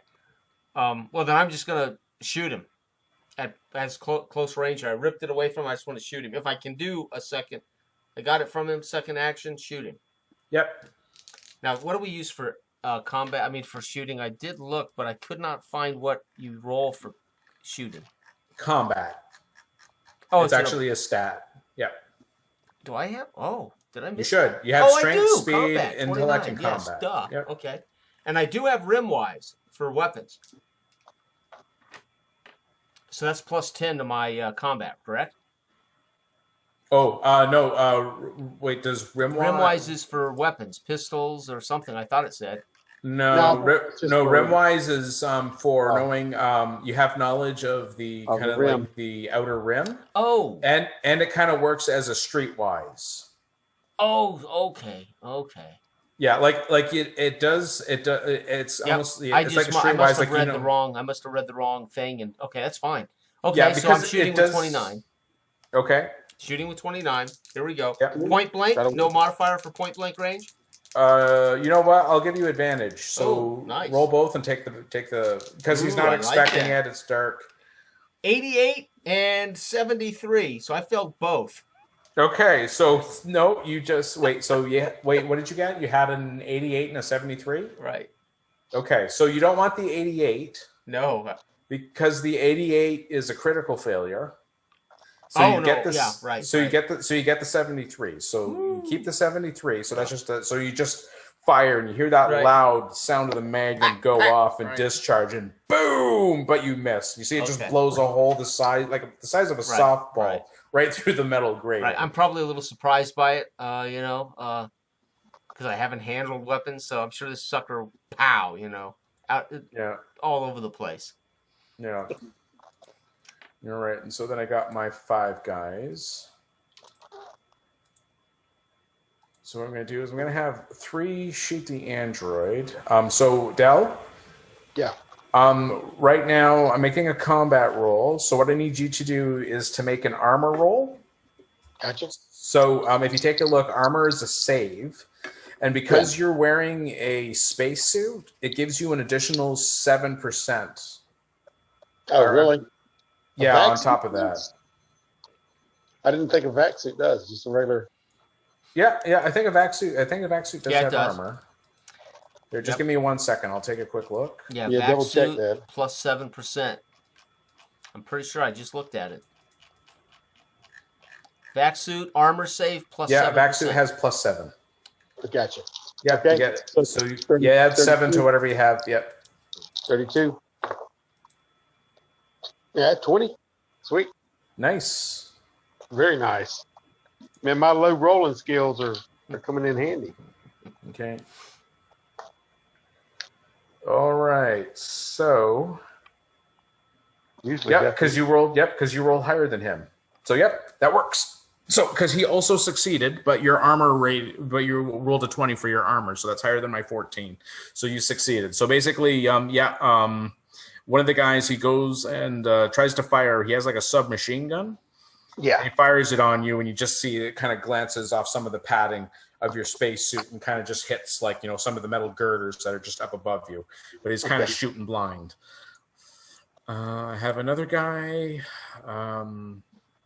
That's a miss, so you don't even need to roll for an armor for that one. Then my third guy with a rigging gun. That's definitely a miss. That's a joke. So the one guy who fires his rigging gun at Eddie is a miss. And okay, so this one you do need. So Eddie, go ahead and make an armor roll. So what you do is add 7%. Yep. Yeah, so add 7% because you're in a spacesuit. Yep. 42. Okay, here we go. And I want to roll low. Let's do it. 55. Oh, critical, Phil. 55. Oh, man. Okay, so you're gonna take some damage here. So basically, you're gonna get hit with a rigging gun. So basically, there's this large harpoon that comes out to hit you, and you end up taking 8 points of damage. Oh, that's not bad. I can Okay. handle that. You also gain a stress. Thank Oh, you, sir, man. I'm up to 5. Now, what does that do? Bladder, loss of bladder control. So yeah, Well, so that when you- already happened. Yeah. So when you make a panic check, what you're going to do is you're going to roll a percentile, and you Okay. always want to fail your panic check, which will be equal to your stress rating. Okay. Wow. Okay. So right now it means you need to roll a 5 or less, because if you succeed on your panic check. Yeah. Which is equal to your stress or less. You have a random thing that happens where you freak out. Okay. Okay. 56 on my panic check. Oh no! You don't check for panic. You're I'm not sorry, panicked stress. yet. My stress check. Yeah. Yeah, your stress is fine. You don't need to worry, but you don't Okay. need to test any of that yet. You're not at a point to test that yet. Okay. So what you're doing is you're building up stress, but we're not testing against it yet. I gotcha. Okay. So you end up taking 8 damage. Now, this was a critical. So give me 1 second to see, because you critically failed. Yeah. So I'm going to see what this... You know what? But no, he didn't get a critical. You just critically failed your armor roll. Right. So what I'm going to end up doing then, also in addition to your critical failure, your tank gets hit. Oh. So you can hear, like your tank is pierced, and you hear. Right. Okay. So you're not going to have oxygen if you need to get out of here. Yeah. Sucks to be human. Okay, so those were all my guys, and now it is, I believe it's Dell's go. Yep. So, yes. My deal is we're beside the airlock, right? Yeah. I'm going to try to do a whole action, which is locate Eddie, the costume by the lapel, shake. We got to get the heck out of here. Head to the airlock as I'm open channels, telling Mother to fire at previous. Now this is like me calling out a mortar. Right. Mortar shells. I am giving her coordinates exactly. It's not from a distance that we're doing this. So I'm giving her coordinates of where I am exactly to fire upon, to repeat the previous thing. Right. So I'm gonna try to scoop him up, let him out, get him out the airlock in this darkened area, and and let her race through there with another laser. That's what I'm trying to do. Okay, so what I'm going to get you to do then is go ahead and make an intelligence check, and we're going to use that as the combat check for the laser to actually hit this thing. Like the damage that this laser's doing is kind of ridiculous. Like comparatively to like your small arms, it's ridiculous. Yeah. So 56. I didn't make it. So you can kind of feel like another tremor. Mm-hmm. Kind of feels like it hits, but other than that, it doesn't seem like that one particularly affected anything. You kind of see the flight lights kind of flash a little bit, but they're kind of starting to kind of come up, and you see that there's some emergency lighting that seems to be coming up.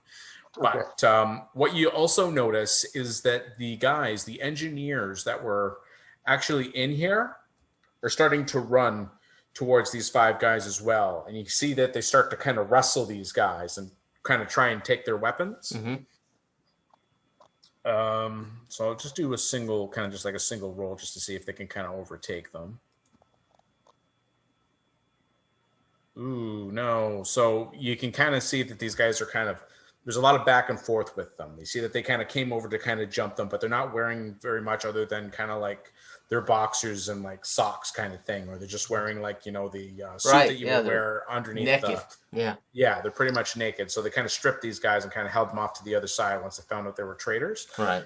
These guys are kind of running over, and they're kind of putting these guys in like headlocks, trying to grab their weapons. And you can see these guys are kind of pushing them away, or they're using a knife to kind of keep them at bay. And you can kind of see these guys, like everyone kind of has their back to the wall at this point. And I'm actually gonna, at this point, I don't know. It's pretty late, guys. I don't know. Do we want to leave it at a cliffhanger for now, or? Sure. If you want to, it's up to you. Well, just do. Well, I don't know. I don't know if you want to hold that information for later. But I mean, my attempt at trying to get him out of the place, like that was a 2-parter, like a 2-action thing. You know what I mean? Okay. Did you just want to open the airlock? Yeah. I grab Eddie. Yeah. Yank him and get over there and get to the airlock while I'm telling them the coordinates to aim again. Yeah, so giving the coordinates would have been only 1 action. Right. Yeah. Yeah. Okay. So getting over to the airlock, I can say it doesn't require you to make a roll for this. You can easily, like, airlocks are pretty much self-explanatory. Mm-hmm. You can go to it and you can kind of just crank the wheel and just open it. So the inside door, like, there's no safety for it. So you just open the outside one. So it's just naked, like, just it's a vacuum. It's a vacuum. It sucks Exactly. everybody out. And, like, meanwhile, Eddie, the HUD for your suit is telling you only have like 25% of your tank left while you're out here. So you got every alarm going off saying that you have like 6 minutes left of air. Right. I know. So, and we'll leave it there because that's a good cliffhanger too. Yeah. Good. Exactly. Sweet. Right. Well, how'd it feel? Now, you've run this before, right, Justin? I have ran it before. So the first group I had, I was with 2 people again. Okay. One was a Marine and the other one was a scientist, and that was actually kind of fun. But they ended up only doing the dungeon crawl on the Alexis. Ah, interesting. And they didn't finish it. Yeah. They didn't even finish going through the whole ship. Wow. There's a couple things in there that they could do. They interacted with a couple NPCs that are on there. Right. There's a lot of real weirdness and strangeness, and it really suits the horror theme. Don't give it away if we get No, I'm not. But this is a module you're running. Yeah. Our so book? it's a module. Yeah. So it's a module, but it has actually 4 parts to it, which are actually more than that. So I won't get into specifics, but it's got like a system for if you're going to just scavenge like regular ships, like that's legitimately a thing you can do in this game. Yeah. Where it will randomly generate ships, tell you what the cargo is, and you guys can go there, like take it, like pirate the crap out of it. Right. And move over to another one. There's the Alexis, like I said before, has a weak but similar signal that's coming from the planet that seems to be stopping the hyperdrive, but you're clearly established that it's not as powerful, but there is something there to check. Right. Like it feels like, well, that would be probably better to go check that first to get an idea of what's going on the planet. Right. And then you have the moon, which has the cannibal cult and these junkards. And it says that when you get within a certain range, yes, they fire harpoons and they try to get you shipwrecked there. Sure. But you never did that. Like you made the piloting check without a problem. Right, so it says like if you make it, you just casually go to higher orbit and they can't really shoot you until you get close. Sure, right. Yeah, you find a safe distance. Right. Yeah, right. Yeah. So these kind of these obsessive guys are just they're kind of like a not like a death cult, but like an apocalypse cult, I guess. Sure. Where they're like, like there's no reason to leave the moon. That's why they don't have any ships that are working, and they're just trying to they're like, because you can never escape once you're infected by whatever this this thing is that they're talking about. So they have this whole thing where they have like these different groups that are on this moon. Okay. And then you have the hex crawl, which is legitimately being on the planet. There's a small island that has a bunch of important stuff. And then there's also there's a small dungeon in that to go through to try in. So it's pretty serious. A lot of material. There is a lot of material. I think you could burn through it all in one night if you get enough. Well, one, I think you need enough people. Yeah. And the whole reason why I said that the senior staff was not awakened is to kind of give you guys backups in case your characters die. Sure. You have other guys to thaw out, or you could just play as Elsa and Eric. Right. Okay. So, do you think the game works well with just 2? Did you feel like it's too? Do you think the game works okay with 2?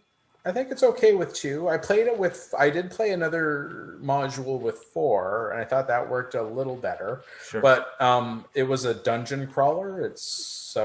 It played differently because it's not, you don't really get as many options. It's more like about exploring a dungeon and trying to interpret what exactly is going on with basically environmental storytelling. Right. Where you kind of come into a room and this is what you see, and you're like, oh God, what the hell happened here? Right.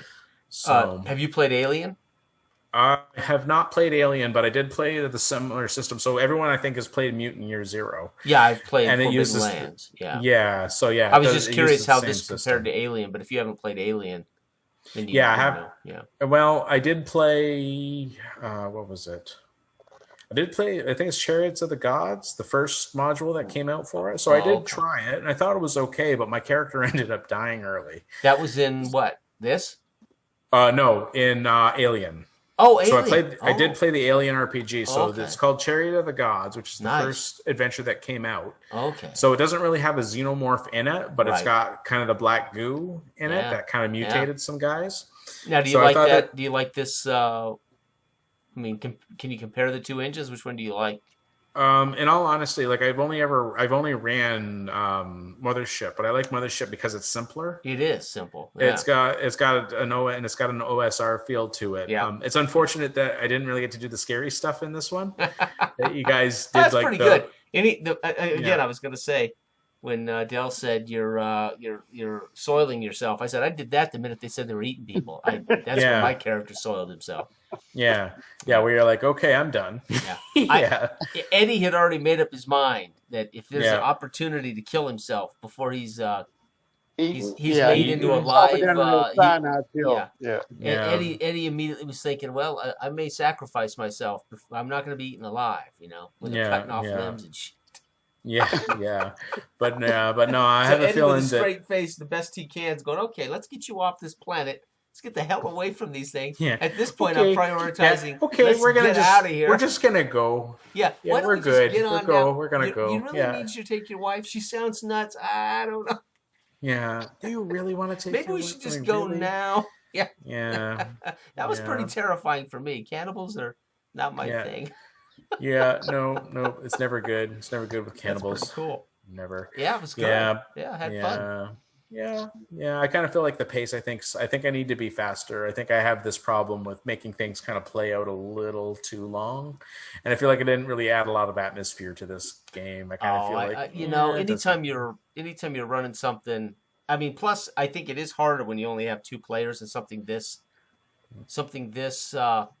formidable. This is a formidable. Yeah. I mean, no matter what we picked, being just two players, it would have been a little formidable, probably. So I'm sure it's also just not easy to fill that space, right? Yeah. I mean, if we have four players, they're filling space. Yeah. Right. It's just a kind of extra bodies to help out and, Yeah, extra brain power to kind of figure things out too. Because I wasn't sure exactly what you two could really do on the Alexis. I'm like, well, you can kind of discover things and it's interesting. But when kind of a twist happens, it's substantially more difficult. Exactly. But it would be interesting to see what you do. Yeah. Because you can still do stuff. Yeah, so. I mean, I figured if we were running a module, there would be odds. The odds are at some point we would be completely overwhelmed because it's just they don't necessarily write these modules for two players, right? No. But I think you're doing well so far. Sure. You're trying to talk your way out of a lot of this stuff. Well, it's all you could Not do. very I can't muscle my way out. No. Yeah. No. Well, I was going to say, the thing is, there's no real social skills in this game, too, because I was like, well, wait, do they have to be convincing? Like, do I have to make a roll to see if you convince them? I was like, no. It's like old school. If I'm convinced, then they'll be convinced. So I was like, okay, no, they know for sure that you're bullshitting your way when you're like, oh, no, we were hoping you would listen to our radio channel. But, what you said earlier, ironically, when you're running a module, the module's set up to where it gives you multiple choice situations for the characters, or assumes multiple choice situations for the players. Yeah. And like when you get into situations that they could go right or left or whatever, they don't really take into concession like players that, like when Jason said, wait a minute, you're thinking wrong using this rocket, won't you use one in derelict ship? And all of a sudden adds a monkey wrench. So constantly you're being thrown monkey wrenches. If you're not, the model assumes that it's just going to be players that hear a story and then just take the right, the forward, the left, the multiple choice answer. Well, that's what you're wrestling with, is what I'm saying for you. Well, Like, here's you the feel problem. dealing with us doing that. The problem is we're made privy to the Excelsior as a player and as a character, and then later when I say, hey, we might be able to go over to that ship and we might be able to salvage it and get you guys out of here, you're tasked with deciding, is that plausible, or do they actually end up doing a dungeon crawl when they get there? Because it's written as a dungeon crawl. So, to be honest, there's no way we could actually complete that idea if you're going to if you run the module, it's going to be a dungeon crawl no matter what we're trying to achieve here, right? Yeah. So that's the problem with, not the problem, but that's the reality of modules, is that there is written material there. Yeah, well, the thing So is, it's it all about works, but overcoming and adapting to a certain extent. Because right, obviously, I would say, well, you guys don't have you don't have the party manpower, right, but maybe I would say oh, well, you find maybe all these engineers, maybe they take up a firearm or right, something like right, that, or have right, rigging guns and they go with you, right? And right, then you have those extra bodies right, to right, do that. So, or you right. do find, or you end up finding that there is a derelict ship, but it happens to be a Marine ship where you got a lot of these guys on Sure, ice, and you're like, hey. sure. Maybe we can thaw these guys out and tell them what the hell's going on because no Right, one woke them up, right, right? right. And so maybe you have something like that, or but no, I like the thing is you're right. There's a lot of players that I think always listen to the prompts Yeah, that are given yeah. to them, and they don't really think well, what can we do? Hmm. But I can But I tell like when, that because there's nothing in the module saying that you guys open up the airlock into the junkyard to air everybody out. Oh, There's nothing right. in it that says Mm-mm. that the cannibals can overhear your radio signal, even though you Right, guys had it open for yourself to make right, sure everyone can hear. right. But I'm like, no, I've read about the leader of this cannibal cult. Sure, She's freaking paranoid, sure, psycho. She would sure. have everything Right, trying to listen into any radio signal. Like, hey, no, when right, shuttle came down, we saw it. We're right, firing harpoons at it. right, right. So, Yeah, when you guys are, so I'm figuring, no, they would have heard the open channel. They were sure. definitely listening, and they would have found out about the secret ship. Right, Now, the guy who had the secret ship may have been a little bit more thorough about, no radios, but I'm like, sure. Right, yeah, right. maybe he's tired. He really is looking for a pilot. Yeah, He he's has no desperate. way to fly this thing. He's desperate. Desperate. it, Yeah. it depends on who you're playing with. I noticed Yeah. when you GM, and you do a wonderful job of the atmospheric side of it. Mhm. And I mean that's the honest truth. But it's like it, everybody when you're dealing with different people, whatever the players are used to or you used to dealing with a lot, Mhm. and especially like modules that'll prompt you to give them the options, right? Yeah. So when you're feeding them, you're prompting them to kind of keep on a certain course. You're like, so you were literally telling us our options, but actually we knew it in our head. See, I had different things kind of planned out, and so it's like you'll lead the prompt, and it's like, no, I don't. I wasn't thinking about going there. I was thinking about going, like even opening the airlock. I had it in my mind that throwback to, like he said with the Alexis, I got a suit that I don't even breathe in. You know what I mean? So I'm Mhm. going to do a quick change with him, and he's going to breathe in that. So I knew it was compromised. I knew he was going down. Hmm. So it Mhm. depends on who you're playing with. And this is a lot. I mean, not to branch over, but it's almost easier to play at a game like the Dark Age of Man, where you just follow where the players are going Hmm. instead of like having to always like you're laying out atmospheric things and then giving them options, and they're going off a field somewhere left, and you're like, where in the hell are they going? Mhm. With Dark, you just follow them. You say, I don't know where they're going either. Let's just follow and find out. Right, You know what I Yeah. mean? right. Well, we'll So see. We'll see how deep the rabbit hole goes, or just see how crazy this night's going to go. Like I Yeah. said before, there's nothing in here that talks about the cannibals hearing about the secret Right. ship that gets Right. discovered. There's nothing Right. that talks about Well, you that's guys all. actually. That's emergent Yeah. play, right? Yeah. That's Yeah. all. That's all. That all is emergent. It comes out of what we're doing live in session, and you have to make sense of it, which you did. You said, "Hey, they left Yeah. the radios open. They've Well, left. that's They've what- left the breadcrumbs directly to us, Yeah. right? Yeah. Nothing. I mean, that's it. Yeah, Yeah. exactly. that The That's difference, pretty much the the, large. the difference between, again, traditional gaming, whether somebody prepares an adventure or somebody's reading them using a module, is you're definitely going to have that data, Hmm. and that data matters, right? Yeah. So it's pointless to have a module if you're not going to pay attention to the data. So if you just threw out what was on the Excelsior for us, Hmm. then why do you have the module? So it should be legit. I mean, that information's there. You should use it. Yeah. So Yeah. that's exactly, and that's the point. But you Yeah. don't know what craziness is going to occur when we go to the Excelsior. Yeah. I mean, Basically, Brett that's all could up end to up you. part of our party, and we're all fighting aliens on the Excelsior, which at that point it's survival. We don't care about getting. At that point, Brett's not concerned Yeah. about getting the Well, rocket. He's concerned yeah. about surviving the Excelsior. Well, I was going to say, and depending the on what Alexis, I mean, happens, and depending on what happens, it may be nothing about you fighting at all. It's just Bingo. like, well, let's make it's a chase Yep. the whole time. You guys Yeah. are running, you're Yeah. hiding, you're That's it. like, no, I don't want to deal with whatever That's the fuck that was. And the data, I mean, if the Alexis is ultimately a dungeon crawl, once you arrive there, it can still be be the dungeon crawl, right? Yeah. So here's what happens. What you encounter, and this is exactly what happens. We have a plan, right? I'm negotiating with Breck. Listen, I can do this. We can pilot you out of here. But meanwhile, at the same time, I think he's nuts, and I don't want to be trapped on this ship flying for 200 years asleep. But I'm placating him, right?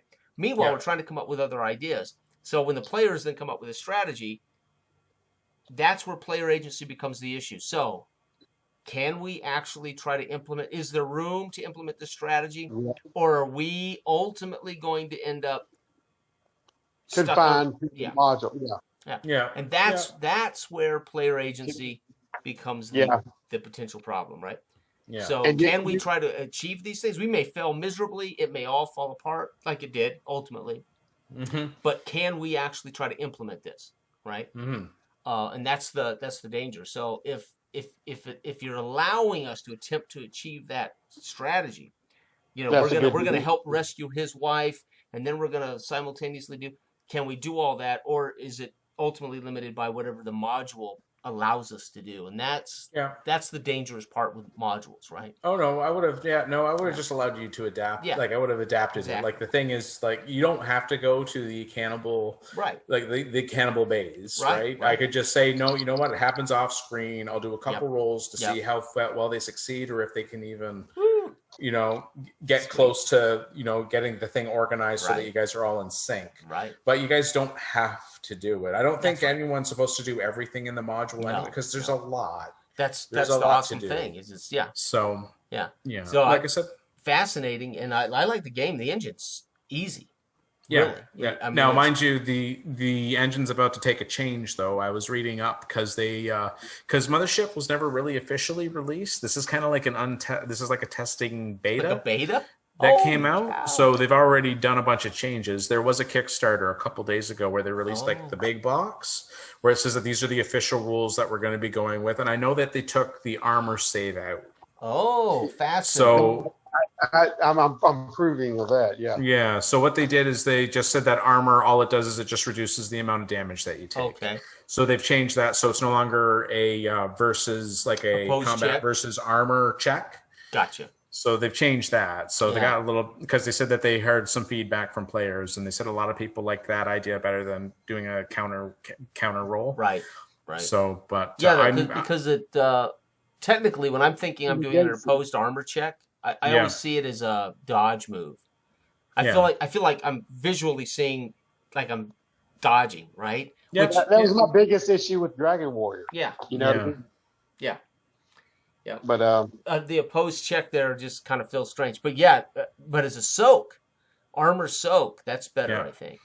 So they've changed that. So I'm not quite sure what their new rules are going to be. I didn't have the money to get on the Kickstarter. Yeah. I really wish I did, but I know that they've changed it enough. Like because Mothership has a few modules out for it already. Yeah. Oh yeah. I think 2 or 3 of them are official. And I picked them up. There's one called, so the one that you guys are doing is Dead Planet, where your ship gets stuck in space and there's stuff going on this planet that you got to figure out. And then there's another one, which is, I think it's called Pound of Flesh, which is, it's just a complete, it's a city. It's a space station that you guys go to in the Outer Rim, but it's like a rough and tumble, just the dreads of the galaxy come together here. Right. So there's like the lowest of the low mercenaries, the drug dealers and stuff. And it's just a city, and you do whatever you want there. There's really no adventure to it. It's just like, these are the different places you can go. So we can do emergent gameplay there. Right. And then there's this other one called something Descent, which is just a mega dungeon. Wow. So you find out on the Outer Rim that there's a fully fledged android factory on the Outer Rim, although it's highly restricted, and it has a blockade of mercenaries guarding it by the company that built it, and nobody knows why. But there are people that sneak on there, and they find alien tech, some very, very big advances in Android technology. And they can kind of sneak and smuggle it out carefully. But if you ever get caught by this security firm or these mercenaries, they'll freaking kill you. Because they're made to shoot on, because they're told to shoot on sight. They're basically security, Yeah, so it's a huge mega dungeon, and I did start that with a group. Okay. And they got down to the second floor out of, I think there's like 10 floors, I think. But they had no intention of doing the whole thing. I just said, I just No, want right. to try it and see how it Right. goes. And they really enjoyed it. They How thought does it was really feel as a creepy. dungeon crawl? Yeah. How does Yeah. it feel as a dungeon crawl I thought it versus felt a really narrative thing? Yeah, I thought it felt really, really good. Like, Yeah. because the thing is, again, it's like the details, like the environment kind of emerges with what the story is, because there's really no formal plot points for me to follow. It's not like it's a location. Yeah. So it's very much about the environment and at the moment what everybody's going through. But anyways, and I see Alien, the film, outside of the twist that the android and was making human beings or it was ultimately putting the alien life form up. But the alien had even priority the film over Alien, the people. it's ultimately they're trapped on in a dungeon. They're trapped in a ship that's a dungeon because they're trying to evade this thing, right? Yeah. And escape it. Yeah. Yeah. So, I mean, Alien to me feels very much, as far as the actual attention of Alien, they're moving around tight little corridors, not knowing where this thing's at, right? Have any of them, do any of these modules have that Xeno, I mean, do they have this alien-type creature, or are they all... A xenomorph? Yeah, xenomorph, thank you. I don't want to give too much away about this module, no, I'm just curious if they feature alien, right. But they don't have a proper, there is no proper, there are different alien creatures that do different things, but they don't have a bestiary. A bestiary, yeah, I should say. Yeah. So far, I haven't seen a bestiary or like an alien archive or something like that. I haven't seen anything like that. It seems to be really focused on, with this particular module, Dead Planet has, I think, 6 different types of alien type creatures in it. Right. That's awesome. So, yeah. But I think that's really the only one I've seen. And then I know that the Mega Dungeon one I have has a bunch of different things in it. It's got mainly androids, malfunctioning, and really weird ones. And then it has other things in it too. Wow. So, but anyways, it is very late, and I got to get to sleep. But awesome, anyways, thanks, Justin. Thank you. Out, hopefully, guys. we'll get back to our cliffhanger. See if I choke to death out on the moon. Yeah. Well, we'll see if Halos has enough empathy to even give you his tank. He may just be like, you know what, I got a Vibram to It's all probabilities to me. You know what I mean? You have a low probability of Well, let's put it this way. You have a higher probability of surviving if I just Except he can't pilot the ship, so the probability should be without him. I'm stuck here. I'll factor that in. Yeah. All right. Anyways, I need to keep this son of a bitch alive until I get back to the big ship, right? Yeah. That's right. All right. Well, thanks for coming out, guys. I really appreciate you taking the time. Thank you, Justin. I appreciate it, man. Yeah, I hope you guys had fun. Good stuff. Yeah, absolutely. All right, guys. Hey, have a great weekend. Yeah. Take care, guys. Bye. Night, fellas. There we go.